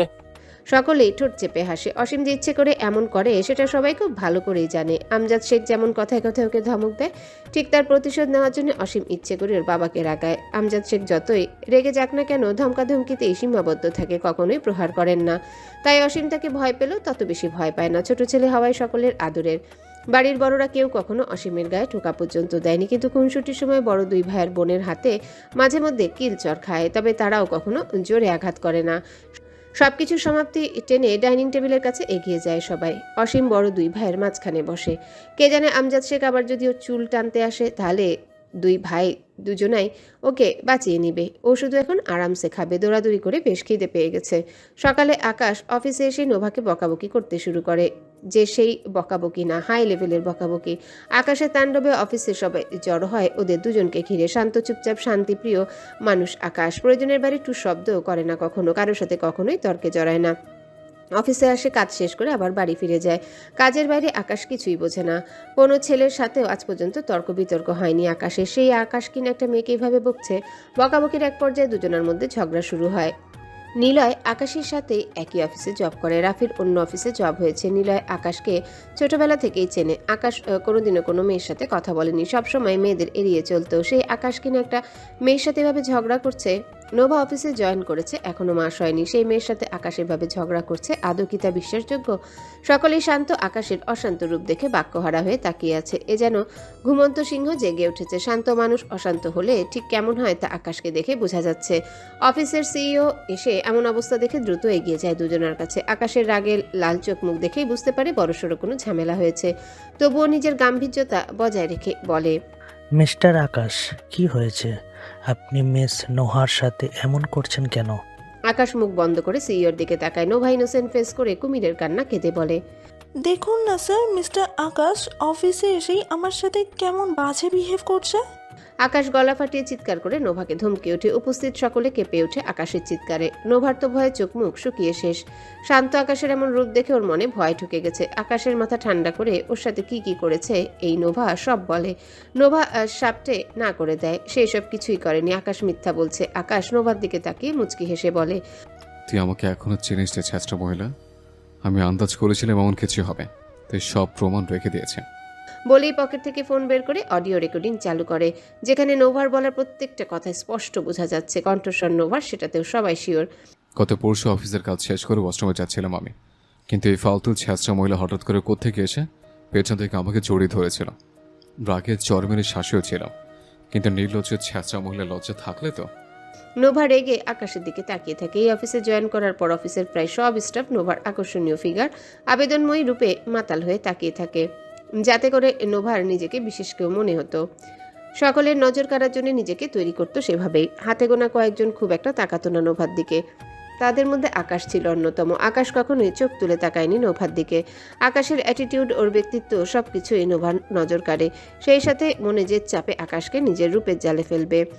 আকাশকে নিজের প্রতি আকর্ষিত করার জন্য অনেক কিছু করে, কিন্তু কোনো কিছুতেই কিছু হয়নি।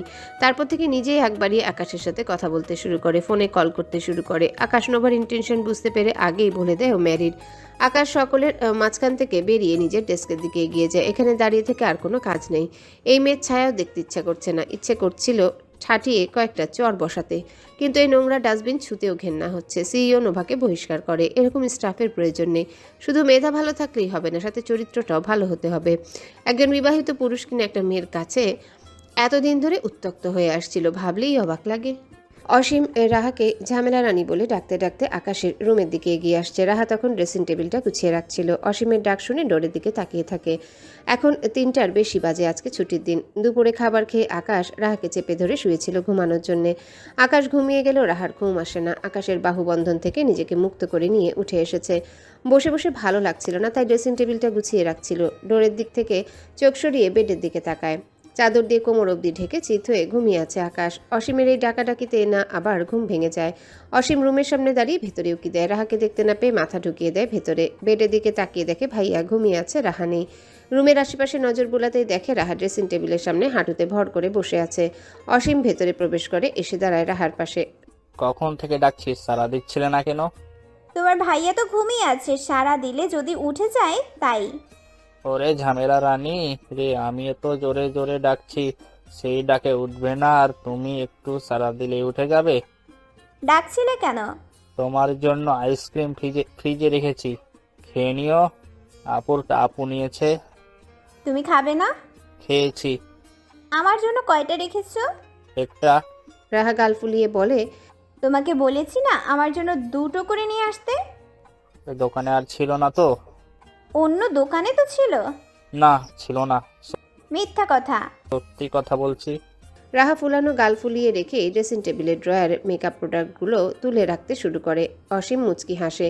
আইসক্রিম দুটোই রেখেছে রাহার জন্য। ও জানে একটা আইসক্রিম খেয়ে রাহার মন ভরবে না, ওর দুটোই লাগবে। অসীম নিচু হয়ে রাহার ফুলিয়ে রাখা 2 গাল চেপে দেয়, সাথে সাথে মুখের ভেতরের হাওয়া বেরিয়ে যায় ফুস করে। অসীম হেসে উঠে, সাথে রাহাও হাসে। অসীম রাহার লিপস্টিক আর আইলাইনার হাতে নিয়ে ঘুরিয়ে ফিরিয়ে দেখে বলে, ঝামেলা রানী, তুমি তো কখনো সাজো না, মাঝে মধ্যে তো সাজতে পারো নাকি? আমার সাজতে ভালো লাগে না, আর আমি সাজতেও পারি না। আসো, আমি তোমাকে সাজিয়ে দিই আজকে। তুমি সাজাতে পারো? পারি না, তবে চেষ্টা করলে অবশ্যই পারবো। আসো, আমার দিকে ঘুরে বসো, আমি সাজিয়ে দিচ্ছি। রাহা তড়িঘড়ি করে বলে, জীবনেও না, আমি ভূত সাজতে চাই না ভাই, তুমি নিজেই সাজো। আরে আমি তো ছেলে মানুষ, আর ছেলে মানুষ মেকআপ করে নাকি? তুমি আমার দিকে ঘোরো আগে। জীবনেও না। একটু সাজাবো, বেশি না। ভালো না হলে ধুয়ে নিও পরে। না না, তাও না, আমি সাজবো না। আমার ভেতরে মেকআপ আর্টিস্ট জেগে উঠেছে, সে এখন তোমাকে সাজিয়ে তবেই ঘুমাবে। আবার ঘুমের কথা শুনে রাহা আকাশের দিকে তাকায়। রাহার চোখ অনুসরণ করে অসীমও তাকায়। ঘুমন্ত ভাইকে দেখে অসীমের শয়তানি মাথায় বদমাইশি একটা বুদ্ধি আসে। ভাইয়ের দিক থেকে চোখ সরিয়ে রাহার দিকে তাকায়। দাঁত কেলিয়ে হেসে বলে, চলো তাহলে ভাইয়াকে মেকআপ করিয়ে দিই। একদম না, ঘুম থেকে উঠে দুজনকে গাছের সাথে বেঁধে রাখবো। আরে ভয় পাচ্ছ কেন? কিছুই বলবে না, ভয় পাওয়ার কিছুই নেই। না বকবে? বকবে না, ভাইয়া উল্টো খুশি হবে এত সুন্দর সাজ দেখে। সত্যি বকবে না তো? না। যদি বকে? তাহলে তোমার ভাগের সব বকা আমি খেয়ে নেব। সত্যি তো? একদম। এখন মেকআপ করতে কি কি লাগে সেসব নিয়ে আসো। বলেই বেডের দিকে এগিয়ে যায়। রাহার মেকআপের প্রয়োজনীয় সবকিছু নিয়ে বেডে চলে আসে। দুজনে বসে আকাশের দুপাশে। অসীম ফিসফিস করে বলে, প্রথমে কোনটা দিতে হয়? রাহাও ফিসফিস করে বলে, প্রথমে মনে হয় ফাউন্ডেশন দিতে হবে। ওটা দাও। অসীম ফাউন্ডেশন নিয়ে অনেকখানি আকাশের 2 গালে মাখায়। অতিরিক্ত ফাউন্ডেশনের কারণে আকাশের 2 ভ্রু ঢেকে যায়। মুখে ছোঁয়া পেয়ে এদিক ওদিক মাথা নাড়ায়। এখন কোনটা? Loose powder. দাও ওটা। এটা আমি লাগাবো। আচ্ছা লাগাও। রাহা পাউডার দিয়ে পুরো মুখ সাদা বানিয়ে দেয়, তারপর আরও যা যা লাগবে সব কিছু দিয়ে দেয়। দুজনেই সাজানো শেষ করে সব গুছিয়ে রেখে আলগোছে রুম থেকে বেরিয়ে যায়। আসরের পর আকাশের ফোন বেজে উঠলে ঘুম ভেঙে যায়। ফোন হাতে নিয়ে নাম্বার না দেখে রিসিভ করে কানে ধরে। অপর পাশ থেকে ভেসে আসে রাফির গলার স্বর। কি করছিস তুই? ঘুমিয়েছিলাম। এখন কোন টাইমের ঘুম? দুপুরে ঘুমিয়েছিলাম। বল, কি বলবি? নিচে আয়, নিচে কেন? দরকার আছে। তুই আয়, আমি আর নিলয় ড্রয়িং রুমে বসে আছি। ফ্রেশ হয়ে আসছি 10 মিনিট পর। এক্ষুনি আসবি তুই, ফ্রেশ হয়ে পরে হবি। এক্ষুনি আসবি তুই, পরে ফ্রেশ হবি। খুব আর্জেন্ট, তাড়াতাড়ি আয় ভাই। আসছি।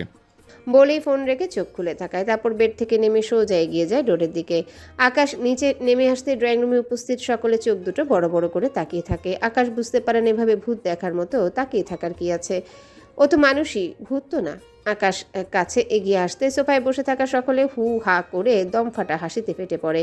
রাহা অসীম একসাথে বসে আছে, দুজনার চোখ মুখে চোরচোর ভাব। মিলা, সমুদ্র, রাফি নিলয় হাসতে হাসতে গড়াগড়ি খাচ্ছে।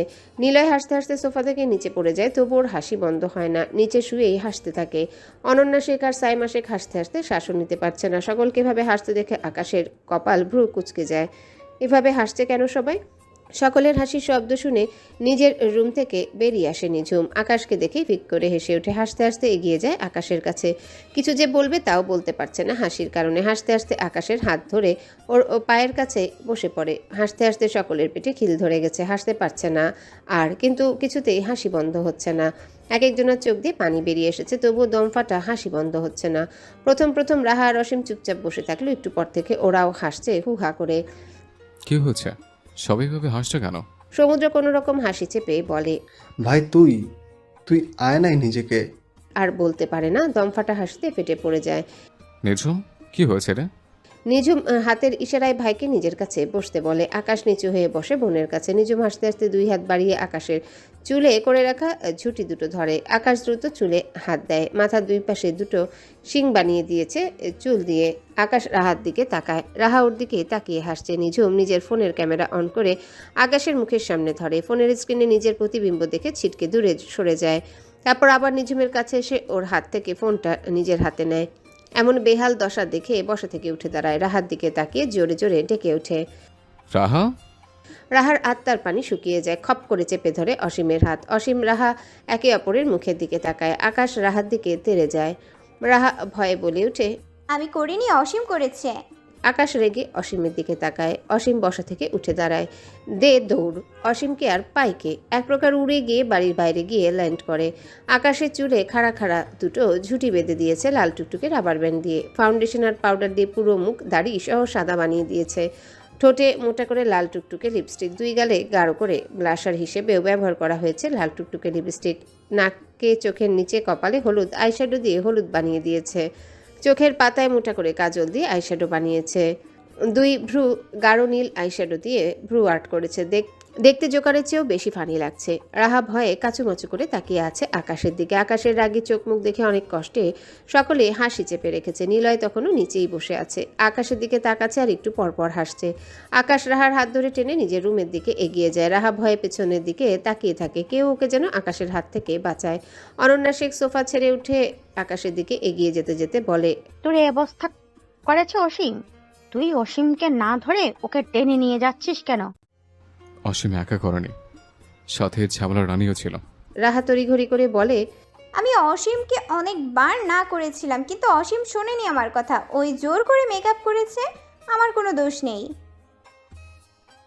রাহা সিঁড়ির কাছে গিয়ে সিঁড়ির রেলিং টেনে ধরে। আকাশ না পেরে রাহাকে কোলে তুলে নিয়ে চলে যায়।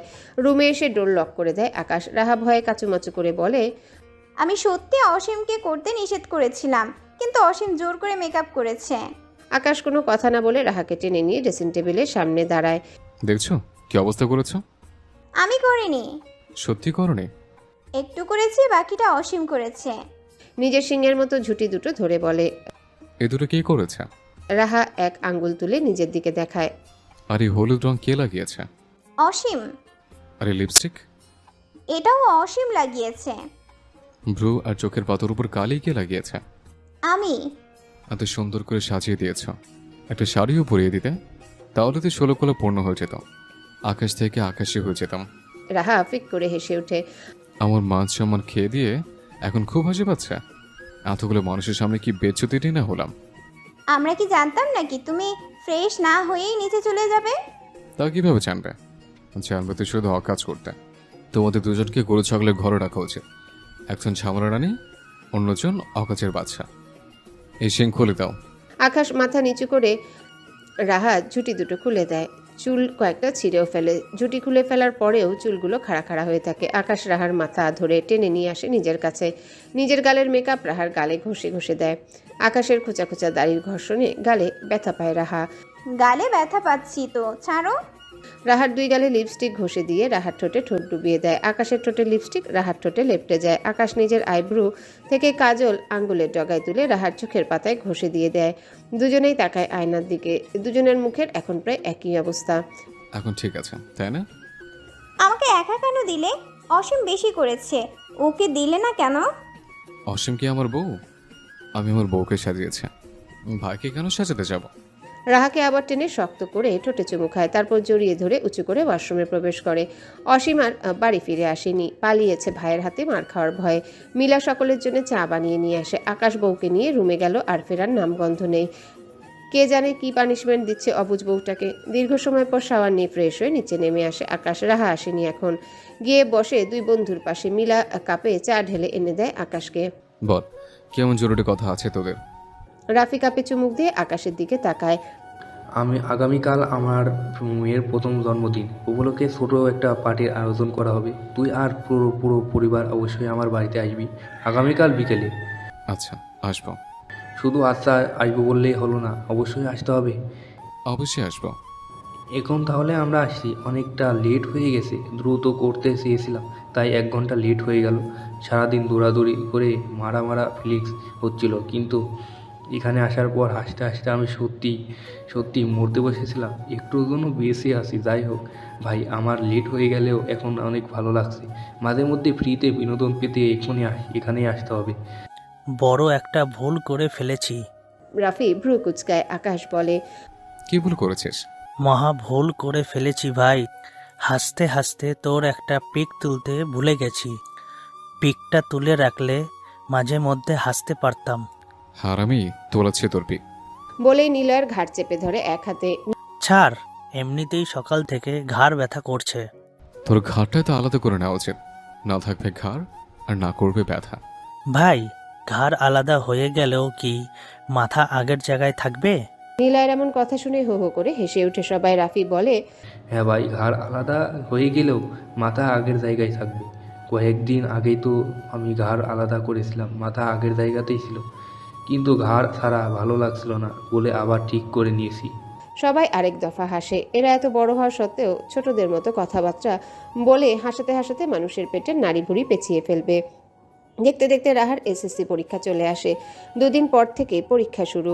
রাহার পরীক্ষার প্রস্তুতি খুব ভালো হয়েছে। সন্ধ্যার পর অফিস থেকে সোজা আকাশদের বাড়িতে চলে এসেছে রেজওয়ান মাহবুব। রাহাকে নিয়ে যাবে নিজের সাথে করে, পরীক্ষা শেষ হলে আবার চলে আসবে। রাত না বাড়িয়ে দ্রুতই রেজওয়ান মাহবুবকে খাবার খেতে দেওয়া হয়। বাড়ির সকলকে ছাড়া রেজওয়ান মাহবুব খাবার খাবেন না, তাই বাধ্য হয়ে বাকি সবাই খেতে বসে। খাওয়া শেষ করে সবাই এসে বসে সোফায়। রেজওয়ান মাহবুব রাহার দিকে তাকিয়ে বলে, তোমার প্রয়োজনীয় সব কিছু গুছিয়ে নিয়েছো রাহা? রাহা দুদিকে মাথা নাড়ায়। যাও, ঘুমিয়ে নাও, একটু পরেই বের হব আমরা। আমি যাব না আব্বু। রেজওয়ান মাহবুব অবাক হয়ে বলে, কেন? আমি এখান থেকেই পরীক্ষা দেব। এত দূর থেকে যাতায়াত করতে অসুবিধা হবে। তাছাড়া বোর্ড তো আমাদের বাড়ির কাছেই। দ্রুত সব গুছিয়ে নাও। মা, 2 দিন পরেই তো পরীক্ষা শুরু, এখন আর এমন জেদ করো না। তাহলে ওকেও যেতে হবে? আকাশকে দেখিয়ে বলে। আকাশ বিরোধিতা করে বলে, পাগল হয়েছ? আমার অফিস আছে। তো কি হয়েছে, ওখান থেকেই অফিসে আসবে। ওখান থেকে অফিসে যাওয়া আসা করতে 3 ঘন্টা পেরিয়ে যাবে। আমি তো কিছু বুঝি না, হয় তুমি আমার সাথে ওই বাড়িতে যাবে, না হয় আমি এখান থেকেই পরীক্ষা দেব, ব্যাস। তোমাকে এখান থেকে রোজ কে নিয়ে যাবে পরীক্ষা বোর্ডে? আমার অফিস আছে, আমি যেতে পারবো না। কেন, অসীম নিয়ে যাবে? অসীম ইউনিভার্সিটি 2 সপ্তাহ কামাই করবে। পরীক্ষা বোর্ডে যাওয়া আসা করতেই তো 3 থেকে 3.5 ঘন্টা পেরিয়ে যাবে। তুমি একটু রেস্ট নেবে কখন? পড়বে কখন? খাবে কখন? আর প্রত্যেকদিন 3 ঘন্টা 3.5 ঘন্টা জার্নি করলে তুমি সুস্থ থাকবে? তাহলে তুমি চলো আমার সাথে। ঘুরে ফিরে সেই এক কথা। আমার অফিস আছে তো। ছুটির সময় যাব আমি। তুমি এখন আমার বাবার সাথে যাও। 2 দিন পরে তো শুক্রবার, বৃহস্পতিবার রাতে চলে যাব আমি। অনেক বুঝিয়ে সুঝিয়ে রাহাকে কিছুতে রাজি করানো যায় না। সে এখানেই থাকবে, নয়তো আকাশকে ওর সাথে যেতে হবে। সকলেই তাকিয়ে থাকে রাহার দিকে। রেজওয়ান মাহবুব মেয়েকে দেখে বেশ অবাক হন। 1 বছর যাবৎ রাহা বিয়ের আগে নিজের বাড়ি ছেড়ে অন্যের বাড়িতে খুব কম রাত্রি যাপন করেছে। ওর নাকি নিজের বাড়ি ছেড়ে অন্য কোথাও ঘুম আসে না। ওনারা সবাই ভেবেছিল রাহা বিয়ের পর শ্বশুর বাড়িতে থাকতেই চাইবে না, বাবার বাড়িতেই বেশি থাকবে। কিন্তু রাহা ওনাদের সকলের ধারণা বিয়ের কয়েকদিন পরেই পাল্টে দিয়েছে। রাহা শ্বশুর বাড়িতেই বেশি হাসি খুশি থাকে। বাবার বাড়িতে বেড়াতে গেলে শ্বশুর বাড়ির প্রশংসায় পঞ্চমুখ হয়ে থাকে। শ্বশুর বাড়ির লোকদের কথা বলতে গেলে রাহার চোখ মুখ চকচক করে। আয়েশা খানম ইংল্যান্ড থেকে ফিরে আসার পরেও কয়েকদিন থেকেই চলে এসেছে। তার মধ্যে আকাশ 2 দিন ওখানেই ছিল। তাই আকাশকে ছাড়া গেলে 2 দিনের বেশি রাহাকে রাখা যায় না। মেয়েটা একদম স্বামী ভক্ত হয়ে গেছে। স্বামীকে ছেড়ে একদিন থাকতে নারাজ। যেখানে ভেবেছিল মেয়েটা শ্বশুরবাড়িতে থাকতেই পারবে না, সেখানে এমনি শ্বশুরবাড়ি থেকে বের হতেই চায় না। রাহাকে রাজি করাতে না পেরে শেষে আকাশকেই রাজি হতে হয় শ্বশুরবাড়ি যাওয়ার জন্যে। ওখান থেকে অফিসে আসা যাওয়া করতে হবে রাহার পরীক্ষা শেষ না অবধি। রাহার মুখে হাসি ফুটে ওঠে। আকাশ মুখটা বাংলার 5 বানিয়ে নিজের রুমের দিকে এগিয়ে যায় তৈরি হওয়ার জন্যে। হাসি মুখে রাহাও এগিয়ে যায় রুমের দিকে। সোফায় বসে থাকা সকলেই হাসে। রেজওয়ান মাহবুব খুব হালকা ফিল করে নিজেকে। মেয়েটা শ্বশুর বাড়িতে খুব সুখেই আছে, ভালো আছে। অফিস থেকে ফিরে বাড়ির ভেতর প্রবেশ করতে বাবা বাবা বলে ডাকতে ডাকতে দৌড়ে এগিয়ে যায় আকাশ, রাহার ছেলে ধ্রুব। আকাশ নিচু হয়ে ছেলেকে কোলে তুলে নিয়ে গালে চুমু খায়। ধ্রুব বাবার গলা জড়িয়ে ধরে এক নাগাড়ে ডাকতে থাকে বাবা বাবা বলে। হ্যাঁ বাবা, বলো। এসেছো? এসেছে। ধ্রুব বাবার মুখের দিকে থেকে চোখ সরিয়ে বাবার কাঁধে মাথা রেখে শুয়ে পড়ে। আকাশ ছেলের মাথায় চুমু খেয়ে ভেতরের দিকে আগায়। ধ্রুবকে সোফায় বসায় সন্ধ্যার পাশে। তারপর দুজনের হাতে 2টো চকলেট দেয়। সোজা হয়ে দাঁড়িয়ে রান্নাঘরের দিকে উকি দেয়। তারপর নিজের রুমের দিকে এগিয়ে যায়। একটু পরে লেবুর ঠান্ডা শরবত নিয়ে রুমে আসে রাহা। শরবত নিয়ে দাঁড়ায় আকাশের সামনে। আকাশ এক হাতে শরবত নিয়ে অন্য হাতে রাহাকে নিজের সাথে মিশিয়ে নেয়। শরবত রাহাকে 2 ঢোক খাইয়ে তারপর নিজে খায়। খালি গ্লাস টেবিলের উপর রেখে 2 হাতে শক্ত করে জড়িয়ে ধরে। রোজকার মতন সারা মুখে চুমু খায়। যাও ফ্রেশ হয়ে আসো। আমার পাওনা। রাহা হাতের ইশারায় নিচু হতে বলে। আকাশ নিচু হতে রাহা আকাশের গালে কপালে ঠোঁটে চুমু খায়। আকাশ রাহার ঠোঁটে শক্ত একটা চুমু খেয়ে সোজা হয়ে দাঁড়ায়। রাহা আকাশের গলার টাই খুলে শার্টের বোতাম খুলে শার্ট খুলে দেয়। আকাশ উন্মুক্ত বুকে আবারও আগলে নেয় রাহাকে। রাহাও চুপ করে রইল। এখন আর রাহা আগের মতো ঝামেলা করে না। মাঝে মধ্যে একটু একটু ভুল করে ফেলে। এই ম্যাচিউরড মেয়েটা ম্যাচিউরড হয়ে গেছে, বুঝতে শিখে গেছে অনেক কিছু। স্বামী সন্তানের খেয়াল রাখে, বড় জয়ের সাথে মিলে সংসারের কাজ করে। 2 শাশুড়ি সংসারের কাছ থেকে অবসর নিয়েছে। মূলত রাহা আর মিলা তাদের দুজনকে অবসরে পাঠিয়ে দিয়েছে। তারা এখন নাতি নাতনি নিয়ে সময় পার করে। আকাশ এখন আর আগের অবুঝ ঝামেলা রানীকে দেখতে পায় না। ঝামেলা রানী এখন শান্ত হয়ে গেছে। আকাশ রাহাকে ছেড়ে টাওয়েল হাতে নিয়ে ওয়াশরুমে প্রবেশ করে। রাহার রুম থেকে খালি গ্লাসটা নিয়ে বেরিয়ে যায়। কেটে গেছে 4টা বছর। রাহা আকাশের ছেলে, ধ্রুবর বয়স 2 বছর। বাবার মতোই শান্তশিষ্ট হয়েছে ধ্রুব। রাত 8টার মধ্যে বাড়ি ফিরে আসে সবাই। অসীম এখন মাস্টার্সের স্টুডেন্ট। কয়েক মাস পর পরীক্ষা। বয়স 26 বছর। এখন আর আগের মতো হ্যাংলা পাতলা নেই। আকাশের মতোই সুঠাম দেহের অধিকারী হয়েছে। এখন পরিপূর্ণ বয়স্ক একজন যুবক। দেখতেও প্রায় আকাশের মতোই হয়েছে। গায়ের রং আকাশের চেয়ে একটু চাপা, তবে ফর্সায়। আগের থেকে দুষ্টমিটা একটু কমেছে, তবে পুরোপুরি না। এখনও বাবার সাথে ফাজলামো করে। 2 ভাইয়ের পেছনে লাগে। রাহার আর মিলার সাথে খুনসুটিতে মেতে ওঠে। তবে রাহার পরিবর্তন অসীমের জন্য একটু কষ্টদায়ক হয়ে গেছে। এখন আর রাহার সাথে মিলে অকাজ করতে পারে না। এই বিষয়টা অসীমের জন্য অনেক কষ্টের, বেদনার। ও মানতেই পারে না রাহা ঝামেলা করে না। ঝামেলা রানী এখন ঝামেলা থেকে দূরে থাকে। ঝামেলা না করলেও অসীম এখনও ঝামেলা রানী বলেই ডাকে। এই নাম কোনোদিনও পরিবর্তন হবে না। সবাই রোজকার মতন সোফায় বসে গল্প জুড়ে বসেছে। অসীম বড় 2 ভাইয়ের মধ্যে বসে আছে। অন্য পাশে আমজাদ শেখ আর আজলান শেখ বসে আছেন। আরেক পাশে সোফায় রাহা, মিলা, অনন্যা শেখ আর সাইমা শেখ বসে আছেন। সন্ধ্যা 2 দাদুর মাঝখানে বসে আছে আর ধ্রুব আকাশের কোলে। সন্ধ্যা এখন 7 বছর হয়ে গেছে। অসীমের ডুপ্লিকেট বলা চলে সন্ধ্যাকে। ভাতিজিকে নিজের মতোই বানিয়ে নিয়েছে এই কয়েক বছরে। অসীম সন্ধ্যার দিকে তাকায়, তারপর মধুসূরে ডাকে আম্মা। সন্ধ্যা তাকায় ছোট চাচ্চুর দিকে। অসীম আবারও ডাকে আম্মা। কি হয়েছে? মধুসূরে আবার ডাকে ও আম্মা। হ্যাঁ বলো। আম্মা গো। কি হয়েছে? আম্মা। সন্ধ্যা রাগ দেখিয়ে বলে, ডাকছো কেন এইভাবে? কি হয়েছে বলবে তো নাকি? আম্মা গো। ড্যাড? ও আমার আম্মা। সবাই তাকিয়ে আছে অসীমের দিকে। এই ছেলে এত বড় হয়ে গেল কিন্তু এখনো ভালো হলো না। মেয়েটাকে শুধু শুধু রাগাচ্ছে। কে বলবে এই ছেলের বয়স 26। এসে ঠেকেছে। অসীম দুই হাত দুদিকে মেলে আবারও ডাকে, আম্মা। সন্ধ্যা দাদার কাছ থেকে উঠে দৌড়ে এসে অসীমের গলা জড়িয়ে ধরে। অসীম নিজেও দুই হাতে চাপটে ধরে। আম্মা গো, আজ সারাদিন তুমি আমাকে একটু আদর করেনি। তুমি তো সারাদিন বাড়িতেই ছিলে না। তাও ঠিক, এখন একটু আদর করে দাও। সন্ধ্যা অসীমের দুই গালে কপালে হামি দেয়, অসীমও দেয়। আমজাদ শেখ গলা খাকড়ি দিয়ে বলেন, একটা মেয়ে আছে, দেখতে শুনতে নাকি বেশ ভালো। সকলেই অসীম আর সন্ধ্যার দিক থেকে চোখ সরিয়ে আমজাদ শেখের দিকে তাকায়। বাবার কথা শুনে কপাল ভ্রু কুচকায় অসীম। বাকি সবাই আগ্রহ নিয়ে তাকিয়ে আছে বাকি কথা শোনার জন্যে। আমজাদ শেখ আবারও বলেন, তোমরা যদি রাজি থাকো তাহলে 2-3 দিনের মধ্যেই মেয়ে দেখতে যেতে চাই। অসীম বলে, কার জন্য মেয়ে দেখতে যাবে? সকলে এবার অসীমের দিকে তাকায়। আমজাদ শেখ বলেন, নিশ্চয় যে এখনো বিয়ে করেনি তার জন্যই। সেটাই তো জানতে চাইছি, কে বিয়ে করেনি আর কার জন্য মেয়ে দেখতে যেতে চাইছো? আহামক তুই ছাড়া এই বাড়িতে বিয়ে করতে কেউ বাকি আছে? ধ্রুব বাদ আছে এখনো। সকলেই চোখ বড় বড় করে তাকায়। আমজাদ শেখ রেগে সোফার কুশন তুলে ছুঁড়ে মেরে বলে, হতচ্ছাড়া, ধ্রুবর বিয়ের বয়স হয়েছে? তুমি তো বয়সের কথা কিছু বলনি, শুধু বলেছো আমি ছাড়া আর কেউ বিয়ে করতে বাকি আছে কিনা। আমি ছাড়া তো ধ্রুবই বিয়ে করতে বাকি আছে এখনো। আমজাদ শেখ হাসবেন নাকি কাঁদবেন বুঝতে পারলেন না। এই বদ ছেলে বিয়ের কথা বললে এড়িয়ে যায়, কিছু জিজ্ঞেস করলে বলেও না। তার এক কথা, আমি এখন বিয়ে করব না, বিয়ে করতে দেরি আছে। আরও কেউ বুঝতে পারে না বিয়ে করতে কিসের আপত্তি, বয়স তো কম হয়নি। পড়াশোনার পাশাপাশি বাবা চাচার সাথে নিজেদের ব্যবসায় হাল ধরেছে। জব করবে না, তাই অনার্স শেষ করার আগে ব্যবসায় জড়িয়েছে নিজেকে। সব দিক থেকে সবকিছু ঠিক আছে, তাহলে বিয়ে করতে আপত্তি কিসের এত? আমজাদ শেখ কাট গলায় বলেন, আমরা আগামী পরশু মেয়ে দেখতে যাচ্ছি, পছন্দ হলে আকদ সম্পূর্ণ করে আসবো। জীবনেও না, আমি বিয়ে করব না বলেছি তো। বিয়ে করতে কি সমস্যা তোর? অনেক সমস্যা। মাস্টার শেষ করি, তারপর দেখা যাবে। কি দেখবি? মেয়ে, বিয়ে। আমরা আগামীকালকেই যাব। যাও, মানা করেছি আমি। তোমাদের 4 বাপ বেটার মধ্যে যার পছন্দ হবে সেই বিয়ে করে নিয়ে আসবে, আমার কোনো আপত্তি নেই।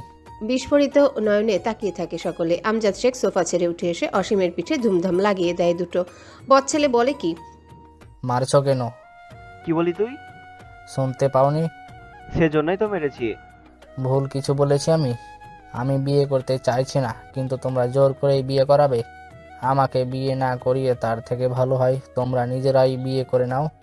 এবার দুই ভাই দুই পাশ থেকে চেপে ধরে অসীমকে। এরকম করছো কেন তোমরা? আমাদের বৌদির সত্যি নিয়ে আসতে বলেছিস কেন তুই? যাতে তোমাদের বউদের কাজ করতে কষ্ট কম হয়। তোকে বলেছে ওদের কাজ করতে কষ্ট হয়? আমি বলেছি আমার বউ লাগবে, যখন লাগবে তখন আমি নিজে থেকেই বলবো। তোমাদের অত টেনশন করতে হবে না, তোমাদের বউ লাগলে নিয়ে আসতে পারো, কোনো সমস্যা নেই। কন্যা শেখ সোফা ছেড়ে উঠে এসে অসীমের চুল ধরে পিঠে বসায় একটা। কি সমস্যা? যে পারছো মেরেই যাচ্ছ। এত লাগাম ছাড়া কেন তুই? তোমরাই লাগাম ছাড়া হতে বাধ্য করেছো। বলছি বিয়ে করব না এখন, কিন্তু তোমরা জোর করে বিয়ে করাবে। যখন বিয়ে করতে ইচ্ছে হবে তখন নিজে থেকেই বলবো। আমজাদ শেখ সোফার দিকে এগিয়ে বলেন, যখন তোর বিয়ে করতে ইচ্ছে হবে তখন আমি নিজেই তোর বিয়ে করাবো না। সমস্যা নেই, আমি নিজে দায়িত্বে বউ নিয়ে এসে সারপ্রাইজ দিয়ে দেবো তোমাদের। মিলা রাহা ফিক করে হেসে ওঠে অসীমের কথায়। অসীম নিজেও মুচকি হাসে। সমুদ্র অসীমের কাঁধের উপর হাত রেখে ফিসফিস করে বলে, তুই বিয়ে কেন করতে চাইছিস না? কোনো মেয়ে পছন্দ আছে? থাকলে বল। অসীমও আস্তে আস্তে বলে, সেরকম কিছুই না ভাইয়া, পরীক্ষার খুব বেশি দেরি নেই। এখন বিয়ে মেয়ের ঝামেলায় জড়ালে পড়াশোনায় মনোযোগ হতে পারবো না। আর এমনিতেই আমি তোমাদের দুজনের মতো ভালো স্টুডেন্ট না, তাই আমি আমার পুরো ফোকাস পরীক্ষায় দিতে চাই। বিয়ে তো 6 মাস 1 বছর পরেও করা যাবে, তাই না? তোর কোথাতেও চুক্তি আছে। মিলা সোফা ছেড়ে উঠে বলে, রাত অনেক হয়েছে, খেতে আসো সবাই। খাবার পারো, আসছি। রাতের খাবার খেয়ে যে যার রুমে চলে যায়। আকাশ ধ্রুবকে কোলে নিয়ে দাঁড়িয়ে আছে। রাহা শোয়ার জন্য বেড ঠিক করছে। এমন সময় ওদের ডোরে টোকা পড়ে। কে? আমি ভাইয়া। আকাশ ডোর খুলে দেয়। অসীম ভেতরে এসে দাঁড়ায়। কিছু লাগবে? কি? ধ্রুবকে নিতে এসেছি। ধ্রুব আকাশের গলা জড়িয়ে ধরে বলে, এখন যাব না, সকালে যাব। অসীম ধ্রুবকে নিজের কোলে নেওয়ার জন্য টানাটানি শুরু করে। আব্বা আসো। সকালে যাব। না, এক্ষুনি। না, অসীম ধ্রুবকে নিজের কোলে নিয়ে নেয়। ও যখন যেতে চাইছে না তখন এখানেই থাকুক। অসীম ডোরের দিকে এগিয়ে যেতে যেতে ধ্রুবকে উদ্দেশ্য করে বলে, সব সময় বাবা মায়ের মধ্যে ঢুকিয়ে শুয়ে থাকিস, তুই কি আমার আরেকটা আম্মা আসতে দিবি না আব্বা? আকাশ অসীমের কথা শুনে তেড়ে যায়। অসীম ধ্রুবকে শক্ত করে জড়িয়ে ধরে দৌড় শুরু করে। বেডে বসে থাকা রাহা লজ্জায় লাল হয়ে গেছে অসীমের কথা শুনে। অসীমের মাস্টার্স শেষ হয়েছে, তোড়জোড় করে মেয়ে দেখা হয়েছে। অসীমের মন মতো একটা মেয়েও পায়নি। শেষমেশ অসীম বাবার দিকে তাকিয়ে বলেছিল, জীবনে বিয়ে করাটাই কি সব কিছু? বিয়ে না করলে হয় না? বিয়ে নামক প্যারার মধ্যে কে পড়তে চাই? এমনিতেই তো ভালো আছি। সেদিন আমজাদ শেখ জুতো নিয়ে ধাওয়া করেছিলেন অসীমকে। দৌড়াতে দৌড়াতে বলেছিল, হারামি বদ ছেলে হতচ্ছাড়া, এখন বিয়ে করতে চাচ্ছিস না? পরে তো ঠিকই বলবি আমার বাবা চাচা আমাকে বিয়ে করায়নি, সারা জীবন আমাকে সিঙ্গেল করে রেখেছে, তখন তো অভিশাপ দিবি দিনরাত ধরে। আজকের পর থেকে এই বাড়িতে তোর বিয়ের কথা উঠবে না, কেউ আর তোর বিয়ে নিয়ে কথা মাথা ঘামাবে না। যেদিন যখন যাকে ইচ্ছে বিয়ে করে নিয়ে আসবি, তোকে আর তোর বউকে সদরে গ্রহণ করা হবে। অনন্যা শেখ বলেছিলেন, ও হয়তো কাউকে ভালোবাসে কিন্তু আমাদের বলতে পারছে না, তাই বিয়ে না করার বাহানা তৈরি করে।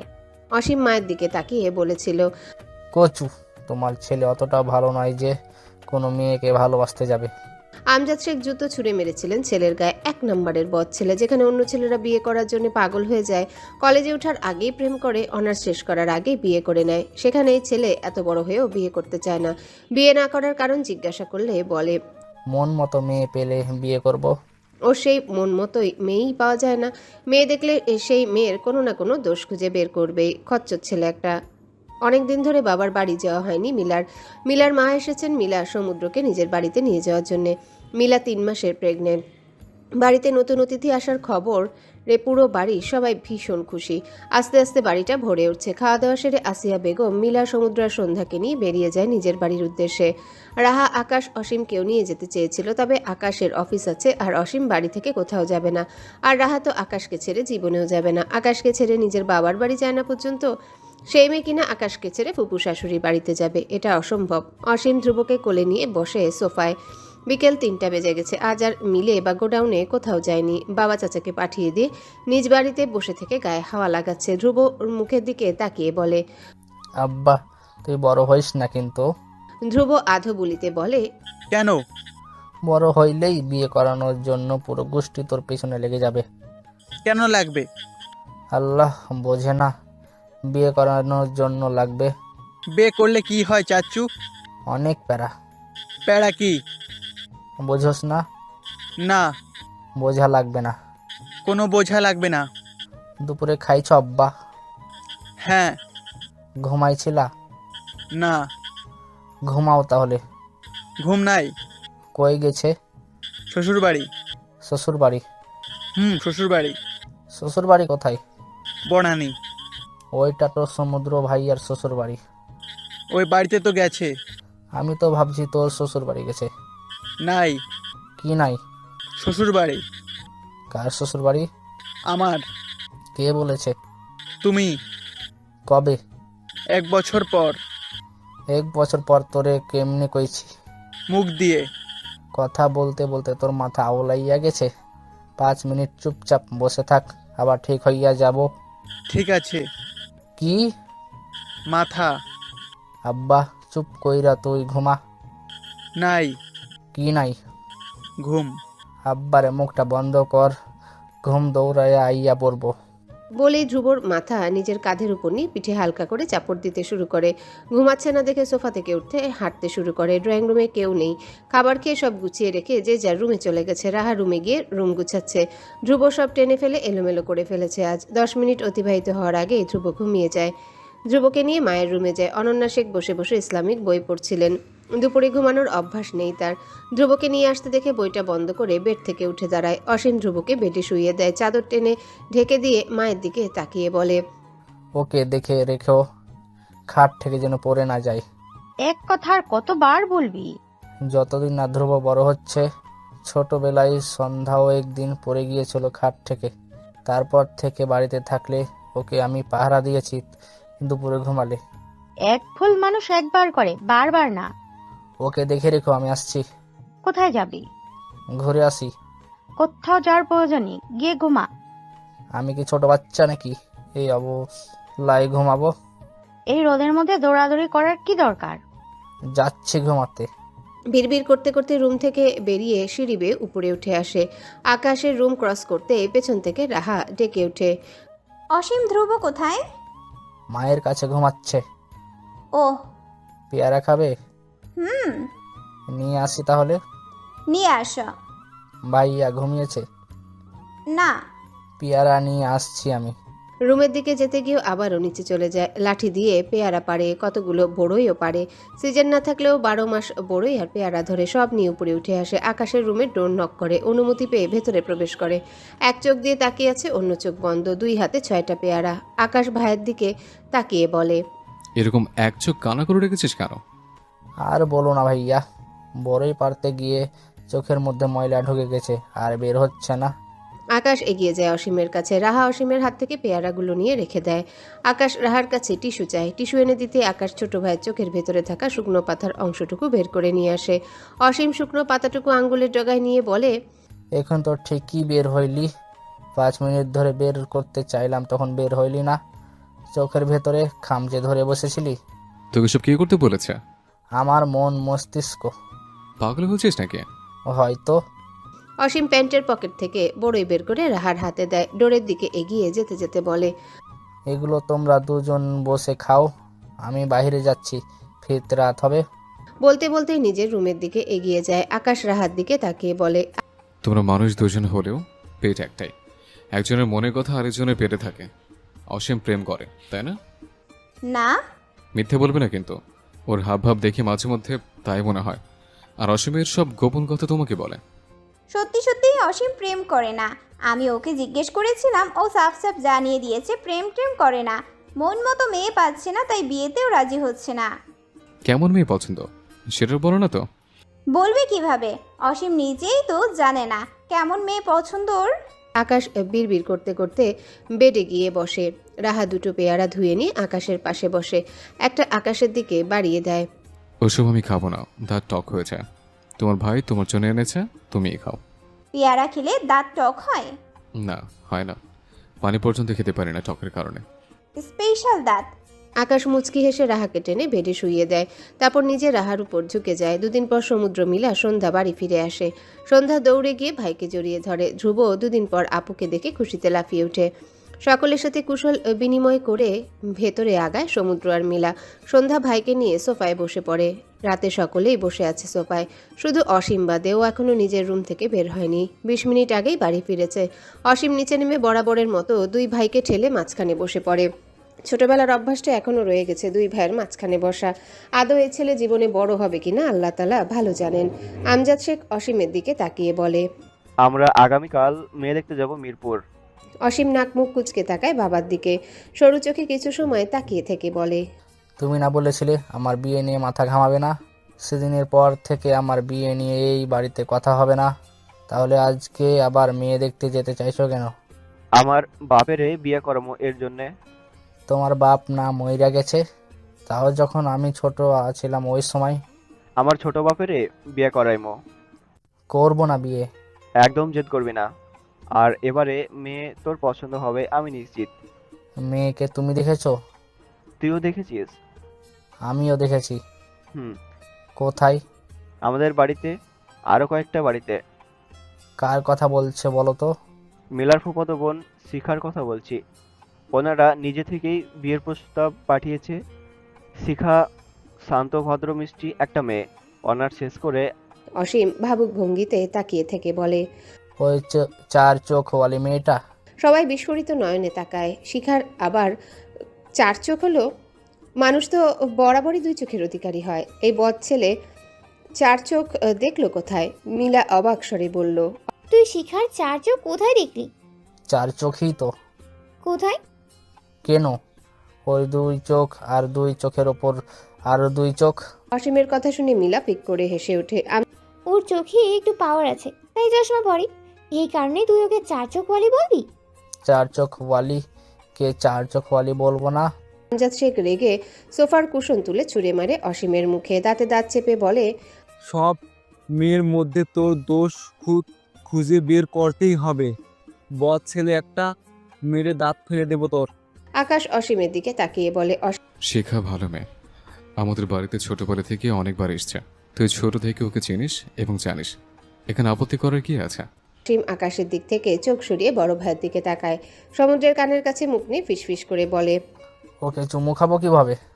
সব সময় চশমা পরে থাকে। 4 চোখ ওয়ালি 2 চোখ তো আমাদের দুজনের মাঝে বাংলাদেশ ভারতের বর্ডার তৈরি করবে। সমস্যা নেই, তুই সেই বর্ডারে ধাক্কা দিয়ে সরিয়ে দিবি, তারপর চুমু খাবি, যা ইচ্ছে করবি, কোনো সমস্যা হবে না। শেষের কথাগুলো হেসে হেসে বলে। ছি ছি ছি, বড় ভাই হয়ে ছোট ভাইকে এসব কথা বলতে লজ্জা করছে না তোমার? তোর লজ্জা করছে না ছোট ভাই হয়ে বড় ভাইকে এসব জিজ্ঞেস করতে? আকাশ বড় বড় চোখ করে দুজনের দিকে তাকিয়ে আছে। নির্লজ্জের মতো ছোট ভাই বড় ভাই কী সব পরামর্শ করছে। এই দুজনের মধ্যে পড়ে ভদ্র সভ্য ছেলেটা লজ্জায় মরে, কিন্তু এই দুজনের কিছুই হয় না। কে বলবে এই দুজনের মধ্যে বয়সের কতটা ফারাক রয়েছে? এদের কথা শুনে মনে হয় এরা দুজন পিঠাপিঠি। সমুদ্র আকাশকে নিজের দিকে তাকিয়ে থাকতে দেখে আকাশের চোয়াল ধরে সামনের দিকে মুখ ঘুরিয়ে দিয়ে বলে, ওদিকে তাকিয়ে থাক, এদিকে কি দেখছিস? আকাশ কিছু না বলে বাবা চাচার দিকে তাকিয়ে রইল। অসীম সকলের মুখের দিকে একবার তাকিয়ে বাবার দিকে দৃষ্টি স্থির করে, তারপর মনে মনে বলে, 4 চোখ ওয়ালি হলে কি হবে? দেখতে কিউট আছে। তারপর মুখ ফুটে বলে, বিয়ের ডেট ফিক্সড করো। তুই বিয়েতে রাজি? ওর ওই 4 চোখ ওয়ালিকে আমি ছাড়া অন্য কেউ বিয়ে করবে নাকি? তাই বাধ্য হয়ে রাজি হতে হলো। ভুল বললি। এটা বলে যে ওই 4 চোখ অলি ছাড়া তোকে অন্য কেউ জীবনও বিয়ে করতো না। সেজন্যই তো পুরো গোষ্ঠী আমার পেছনে লেগেছো 2 বছর ধরে। সকলেই খুশি হয়। বদ ছেলেটা অবশেষে বিয়েতে রাজি হয়েছে। আজ বাদে কাল অসীমের বিয়ে। পুরো শেখ বাড়ির বিয়ের সাজে সেজে উঠেছে। বাড়ি ভর্তি মেহমান, ছোট বড় কাজিনরা হই হুল্লোড় করছে। অসীমকে দেখে কেউ বলতেই পারবে না বিয়েটা ওর। ওর অবস্থা দেখে মনে হচ্ছে ও নিজে অন্যের বিয়ে খেতে এসেছে। আর ঝামেলা রানী সে তো নিজের আগের ফর্মে ফিরে এসেছে। না চাইতেও সকাল থেকে বারবার ঝামেলা পাকিয়ে বসছে। বাড়ির সবাইকে সকালে চিনির বদলে লবণ দিয়ে চা বানিয়ে খাইয়েছে। সকলের মুখের কি এক্সপ্রেশন সেই চা খেয়ে। ঝামেলা রানী তো লজ্জায় শেষ। সকাল থেকে কি কি ঝামেলা করেছে হিসাব নেই। গায়ে হলুদের জন্য বাড়ির উঠোনে স্টেজ সাজানো হয়েছে। এখন বিকেলবেলা। রাহাত তাড়াহুড়ো করে রান্নাঘরের দিকে যাচ্ছিল। সোফার পাশ কাটিয়ে যাওয়ার সময় হুমড়ি খেয়ে পড়তে নেয়। ভয়ে যাকে সামনে পায় তাকেই খামচে ধরে পড়ার হাত থেকে বাঁচার জন্য। সৌভাগ্যবশত নিজে বেঁচে গেলেও যাকে খামচে ধরেছিল সে বাঁচেনি। ধপার শব্দ তুলে নিচে আছড়ে পড়েছে। মাজায় ব্যথা পেয়ে চিৎকার করে উঠে বলে, কোন সালারে মাজাটা দিল রে খেয়ে? আল্লাহ গো, মাজাটা শেষ। ঘাড় ঘুরিয়ে পেছনে তাকিয়ে দেখে অসহায় মুখ করে দাঁড়িয়ে আছে ঝামেলা রানী। অসীম মাজার ব্যথা ভুলে পুরোপুরি রাহাত দিকে ঘুরে বলে, ঝামেলা রানী তুমি? আমি তো ভেবেছিলাম কে না কে। তুমি হলে ঠিক আছে, সমস্যা নেই। সকলেই দৌড়ে এগিয়ে এসেছে ওদের দুজনের কাছে। রিশাদার সমুদ্র অসীমকে টেনে তুলে দাঁড় করায়। বেচারা মাজায় সেই রকম ব্যথা পেয়েছে, সোজা হয়ে দাঁড়াতেও পারছে না। ফ্লোরের দিকে খেয়াল করে দেখে জুস পড়ে আছে। জুসে পা দিয়ে রাহা পড়তে নিয়েছিল। সেই জুসের উপরই অসীম এসে দাঁড়িয়েছিল। রাহাত থাবায় টাল সামলাতে না পেরে ধপাস করে পড়ে গেছে। রিশাদ বোনের দিকে তাকিয়ে বলে, দেখে শুনে হাঁটবি না? সকাল থেকে কি শুরু করেছিস? আজ বাদে কাল ছেলেটার বিয়ে, আর আজকে হসপিটালে নেওয়ার পায়তারা করছিস? হ্যাঁ, আমি কি ইচ্ছে করে ফেলেছি নাকি? রিশাদ কিছু বলবে তার আগে অসীম থামিয়ে দিয়ে বলে, থামুন তো ভাইয়া। ঝামেলা রানী এই ঝামেলা না করলে করবেটাকে? ঝামেলা রানী তুমি ঝামেলা করো, কোনো সমস্যা নেই। রাহা লজ্জায় লাল হয়ে যায়, দ্রুত সরে যায়। অসীমের কথা শুনে উপস্থিত সকলেই হাসে। অসীম মাজা ধরে খুঁড়িয়ে খুঁড়িয়ে সোফায় গিয়ে বসে। এসার পর অসীমের গায়ে হলুদের অনুষ্ঠান শুরু হয়। বাড়ির বউ মেয়েরা সবাই লাল পেরে হলুদ শাড়িতে সেজেছে। ছেলেরা লাল আর হলুদ রঙের পাঞ্জাবিতে সেজেছে। যথারীতি সবাই হলুদ ছোঁয়ায় অসীমকে, নিজেরাও হলুদ নিয়ে মাতামাতি করে। আকাশ রাহাকে নিজের সাথে করে নিয়ে স্টেজ থেকে নেমে এসেছে সাবধানে। কে জানে থাবা দিয়ে আবার কার পাঞ্জাবি জামা ছিঁড়ে উপুর করে ফেলে দেয়। সেই ভয়ে আকাশ আগে ভাগে ওকে নিয়ে নেমে এসেছে। আর ওর বউকে কেউ হলুদ লাগাক বা কোনো ছেলের ছোঁয়া ভুলক্রমেও লেগে যাক আকাশ চায় না। তাই বউ নিয়ে আগেই নেমে এসেছে। ধ্রুব আর আজকে মা বাবার কাছে আসছে না। মামা নানা এসেছে, আজ তাদের সাথেই রয়েছে। ধ্রুব নিজে ছোট হলেও ছোট বাবু ভীষণ পছন্দ। রিশাদের 1 বছরের মেয়ে রাশা, দেখতে একদম পুতুলের মতো। ধ্রুব সারাদিন রাশার সাথেই রয়েছে। ওকে ছেড়ে 2 মিনিটের জন্য অন্য কারো কাছে যাচ্ছে না। আর বড় ঝামেলায় পড়তে হয়েছে রেজওয়ান মাহবুবকে। ধ্রুবর আশাকে অন্য কারো কাছে দিতেও দিচ্ছে না, নিজেও কারো কাছে যাচ্ছে না। দুজনকে নিয়ে রেজওয়ান মাহবুব পড়েছেন মহা ঝামেলায়। রাত 11টায় অনুষ্ঠান সমাপ্ত করা হয়। যদিও ছোটরা হই হুল্লোড় করতে চেয়েছিল, তবে আমজাদ শেখ আর আজলান শেখ করতে দেয়নি। ওদের হই হুল্লোড়ে পাড়া প্রতিবেশীর সমস্যা হবে, যেটা তারা চান না। তাই হই হুল্লোড় এখানেই সমাপ্ত। একে একে সবাই বাড়ির ভেতরের দিকে এগিয়ে যেতে শুরু করে। আকাশ রাহার হাত ধরে ভেতরের দিকে এগিয়ে যাচ্ছে। আকাশের পেছনে অসীম আসছে।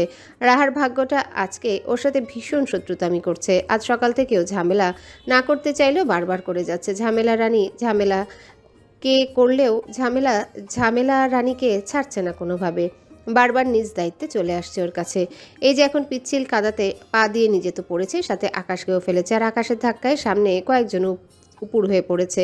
মুহূর্তে কয়েকজনের আর্তনাদ বেরিয়ে এসেছে। ওদের সাথে বেঁধে গিয়ে আরও কয়েকজন পড়েছে। অসীম শক্ত হয়ে দাঁড়িয়ে পড়েছে। ও আর পড়বে না আছাড়কে। এখনও মাজায় জং ধরে আছে। আকাশ রাহার দিকে তাকায়। কাদায় লুটুপুটি খাচ্ছে সবাই, শাড়ি পাঞ্জাবি সব শেষ কাদা দিয়ে। অসীম চিৎকার করে বলে, আমার ঝামেলা রানী ফিরে এসেছে। সকলেই অসীমের দিকে তাকায়। সমুদ্র অসীমের মাথায় গাঁটটা মেরে বলে, রাহা আকাশের ঝামেলা রানী, তোর না। কে বলেছে তোমাকে ঝামেলা রানী? আমারও ঝামেলা রানী, ভাইয়ার মা ঝামেলা রানী। ঝামেলা রানী আগের ফর্মে ফিরে এসেছে। মুখ বন্ধ করে টেনে তো লাগে আমাকে। একে একে সবাইকে টেনে তোলা হয়। রাহা বেশ ব্যথা পেয়েছে। ওর চোখ মুখ দেখেই বোঝা যাচ্ছে। আকাশ রাহার কাছে এগিয়ে গিয়ে বলে, অনেক ব্যথা পেয়েছ? পেটে? তারপর হাত দেখায়। হাত ছুলে গেছে। আকাশ রাহাকে কাছে টেনে নেয়। ছুলে যাওয়া হাতে ফু দিয়ে দেয়। রাহার হাতের রক্ত দেখে অসীমের মেজাজ গরম হয়। হুঙ্কার ছেড়ে বলে, এখানে কাদা করেছে কোন বলদ? যারা যারা কাদা করেছে তারা পগার পার হয়ে গেছে। তাদের আর পায়কে। যাদের ফেলতে চেয়েছিল তাদের ফেলতে পারেনি, আর যারা পড়েছে তাদের ফেলতে চায়নি। আমজাদ শেখ বুঝতে পারছেন এই অকাজ কে কে করেছে। তাই চাচাতো মামাতো ভাইয়ের ছেলেরা করেছে এই কাজ। এক একটাকে সামনে পেলে চাপকে পিঠে ছাল তুলে নিবে। বাদর ছেলে পেলে এক একটা। অসীমের থেকেও কয়েক কাঠি উপরে। রাহাকে ধরে ভেতরের দিকে এগিয়ে যায় আকাশ। বাকি যারা আছাড় পাছাড় খেয়ে কাঁদতে গড়াগড়ি খেয়েছে তারাও এগিয়ে যায় ভেতরের দিকে। আকাশ রাহাকে নিয়ে সোজা ওয়াশরুমে প্রবেশ করে। ব্যথা পেয়েছে রাহা, কিন্তু আকাশের চোখ মুখ দেখে মনে হচ্ছে রাহার বদলে ব্যথাও নিজেই পাচ্ছে। রাহাকে ওয়াশরুমে রেখে এসে রুমের ডোর লক করে দেয়। আলমারি থেকে দুজনের ড্রেস নিয়ে ওয়াশরুমে প্রবেশ করে। আবার নিজেই রাহার শাড়ির সবগুলো পিন খুলে দেয়। রাহার শাড়ি নিজের পাঞ্জাবি খুলে নিচে রেখে রাহার হাতের পায়ের কাদা ধুয়ে দিতে শুরু করে। রাহা আকাশের ব্যথাতুর মুখের দিকে তাকায়। আহারে বেচারা, বোধহয় অনেক ব্যথা পেয়েছে। ওর জন্য কত জোরেই না আছাড়টা খেলো। তুমিও অনেক ব্যথা পেয়েছো? আকাশ রাহার মুখের দিকে তাকায়, দুদিকে মাথা নাড়ায়। তাহলে চোখ মুখ এমন করে রেখেছো কেন? হাত পায়ে চামড়া ছেলে কি অবস্থা হয়েছে দেখেছ? ব্যথা পেয়েছি আমি আর অনুভব করছো তুমি? আমার ঝামেলা রানীর কিছু হলেছে আমার হৃদয় পড়ে। আমি জানি তো, আমি আঘাত পেলে আমার থেকে বেশি ব্যথা তুমি পাও। ধ্রুব যেদিন হলো সেই দিন তুমি আমাকে জড়িয়ে ধরে কিভাবে কেঁদেছিলে তা আমি কোনোদিন ভুলবো না। আমাকে সাহস দিতে দিতে তুমি নিজেই সাহস হারিয়ে ফেলেছিলে সেদিন। আকাশ হঠাৎ করে রাহাকে শক্ত করে জড়িয়ে ধরে, বুকের মাঝে চেপে ধরে বলে, তুমি যেদিন বেবির জন্য বায়না ধরলে আমার খুব রাগ হয়েছিল। তুমি একটা বাচ্চা মেয়ে, সেখানে আবার আরেকটা বেবি চাইছিলে, কিন্তু তোমার জেদের কাছে হেরে গিয়েছিলাম। এক মাস পরে যখন জানতে পারলাম আমি বাবা হব, সেদিন বাবা হওয়ার আনন্দের চেয়ে তোমাকে হারিয়ে ফেলার ভয় বেশি পেয়েছিলাম। একটা একটা করে দিন আঘাত ছিল, আর তোমাকে হারিয়ে ফেলার ভয় ক্রমশ বেরিয়ে চলছিল। আমি রাতে ঘুমোতে পারতাম না, দিনে কাজে মন বসাতে পারতাম না। সারাক্ষণ তোমার কথা মন মস্তিষ্কে ঘুরঘুর করতাম। ডক্টর যখন জানলো নর্মাল ডেলিভারি পসিবল নয়, তখন আমার মনের মধ্যে ভয়ে জেঁকে বসে আরও বেশি। হয়তো তোমার সিরিয়াস কিছু হয়েছে, এটা ভাবতে আমার শ্বাস আটকে আসতাম। সার্জারির দিন ভয়ে আমার হাত পা ঠান্ডা হয়ে গিয়েছিল। ওই সময়টাকে আমি কিভাবে পার করেছি কাউকে বোঝাতে পারবো না। তোমাকে ছাড়া আমি নিঃস্ব ঝামেলা রানী। আকাশের কথাগুলো শুনে রাহার চোখ দিয়ে পানি বেরিয়ে আসে। রাহা ভোলেনি সে 8 মাসের কথা, যে 8 মাসে আকাশ রাহার চুল পরিমাণ অযত্ন হতে দেয়নি। বাড়িতে না থাকলে টাইম টু টাইম ফোন করে রাহার খোঁজখবর নিয়েছে। বাড়িতে আসার পর রাহার সাথে ছায়ার মতো থেকেছে। ঝামেলা রানী কখন কোন ঝামেলা করে বসে বলা যায় না। রাহার খাওয়া, ঘুম, গোসল সব দিকেই নজর রেখেছে আকাশ। সময় মতো চেক আপ করাতে নিয়ে যাওয়া, ঘুরতে নিয়ে যাওয়া, হাসি খুশি রাখা। রাহার কি কি খেতে ভালো লাগে সেসব যেখান থেকেই পারুক জোগাড় করে এনেছে। দুজন দুজনকে শক্ত করে জড়িয়ে ধরে সেখানেই দাঁড়িয়ে থাকে। আকাশ অনেকগুলো দিন পর আগের ঝামেলা রানীকে ফিরে পেয়েছে, যে ভুল করতে না চেয়েও বারবার ভুল করে ফেলে, নিজে ঝামেলায় পড়ে সাথে অন্যকেও ফেলে। আর আকাশের একটু ভালোবাসায় মোমের মতো গলে যায় সবসময়। রাত 12টার পর নিজের রুম থেকে বেরিয়ে আসে অসীম। সিঁড়ি বেয়ে নিচে নেমে সোজা বাইরে বেরিয়ে আসে। ভেতরে সবাই ঘুমিয়ে পড়েছে, একটা টু শব্দও নেই বাড়ির ভেতরে। অসীম সোজা বাগানে চলে আসে, এক হাতে একটা ছোট সাইজের বক্স, অন্য হাতে ফোন। বাগানের শেষের দিকে অনেক আগাছা জন্মে গেছে, এগিয়ে যায় সেখানে। আগাছার ভেতর থেকে ফোনের লাইট অন করে খুঁজে খুঁজে কিছু একটা বক্সের ভেতর রাখতে থাকে। বেশ কয়েকটা রাখার পর বসা থেকে উঠে দাঁড়ায়, বক্সের মুখ লাগিয়ে বক্সের দিকে তাকিয়ে মুচকি হেসে বলে, বাড়ির 2 বউ আমার হাতে স্পেশাল গিফট পেয়েছে, তুমি কেন বাদ পড়বে চশমা রানী? তোমাকে গিফট না দিলে তো বৈষম্য হবে। কয়েক বছর আগেই না আমার বৈষম্য বিরোধী আন্দোলন করলাম, তুমি আমার বউ বলে যে তোমাকে গিফট দেব না তাতে হয় না চশমা রানী। তোমাকেও গিফট দেব আমি। তোমার গিফট আরও বেশি স্পেশাল, কারণ তোমার হাজবেন্ড তোমাকে বাসর রাতে এমন স্পেশাল গিফট দেবে যা ইহা জগতে এর আগে কেউ কোনোদিন পায়নি। তুমি ফার্স্ট আর তুমি বোধহয় লাস্ট। বলেই শয়তানি হাসি হাসে, তারপর আবার বলে, তোমার জন্য বাবার কাছে বকা খেয়েছি, জুতোর বাড়ি পর্যন্ত খেয়েছি, আরও কত শত মার খেয়েছি হিসেব নেই। এর জন্য তুমিই দায়ী। আরও আগে যদি বিয়ের কথা বলতে তাহলে শুধু শুধু আমাকে তো কিছু সহ্য করতে হতো না। এর জন্য তোমাকে আরও একটা গিফট দেব আমি পরে, মিস চশমিস 4 চোখওয়ালি চশমা রানী। হঠাৎ হাতের ফোন কেঁপে ওঠে। স্ক্রিনে তাকিয়ে দেখে শিখার চাচাতো বোন হোয়াটসঅ্যাপ থেকে টুংটাং মেসেজ নোটিফিকেশন আসছে। একটু পর পিক আসতে থাকে। অসীম দেখে কিন্তু সিন করে না। ভেতরের দিকে এগিয়ে যেতে আবার একটা মেসেজের নোটিফিকেশন আসে। কি দুলা ভাই, ঘুমিয়ে পড়েছেন নাকি? ফোন অনলাইনে রেখে মেসেজ সিন করছেন না কেন? হব বউয়ের হলুদের সাজকে দেখবেন না নাকি? দয়া করে মেসেজ সিন করেন দুলা ভাই।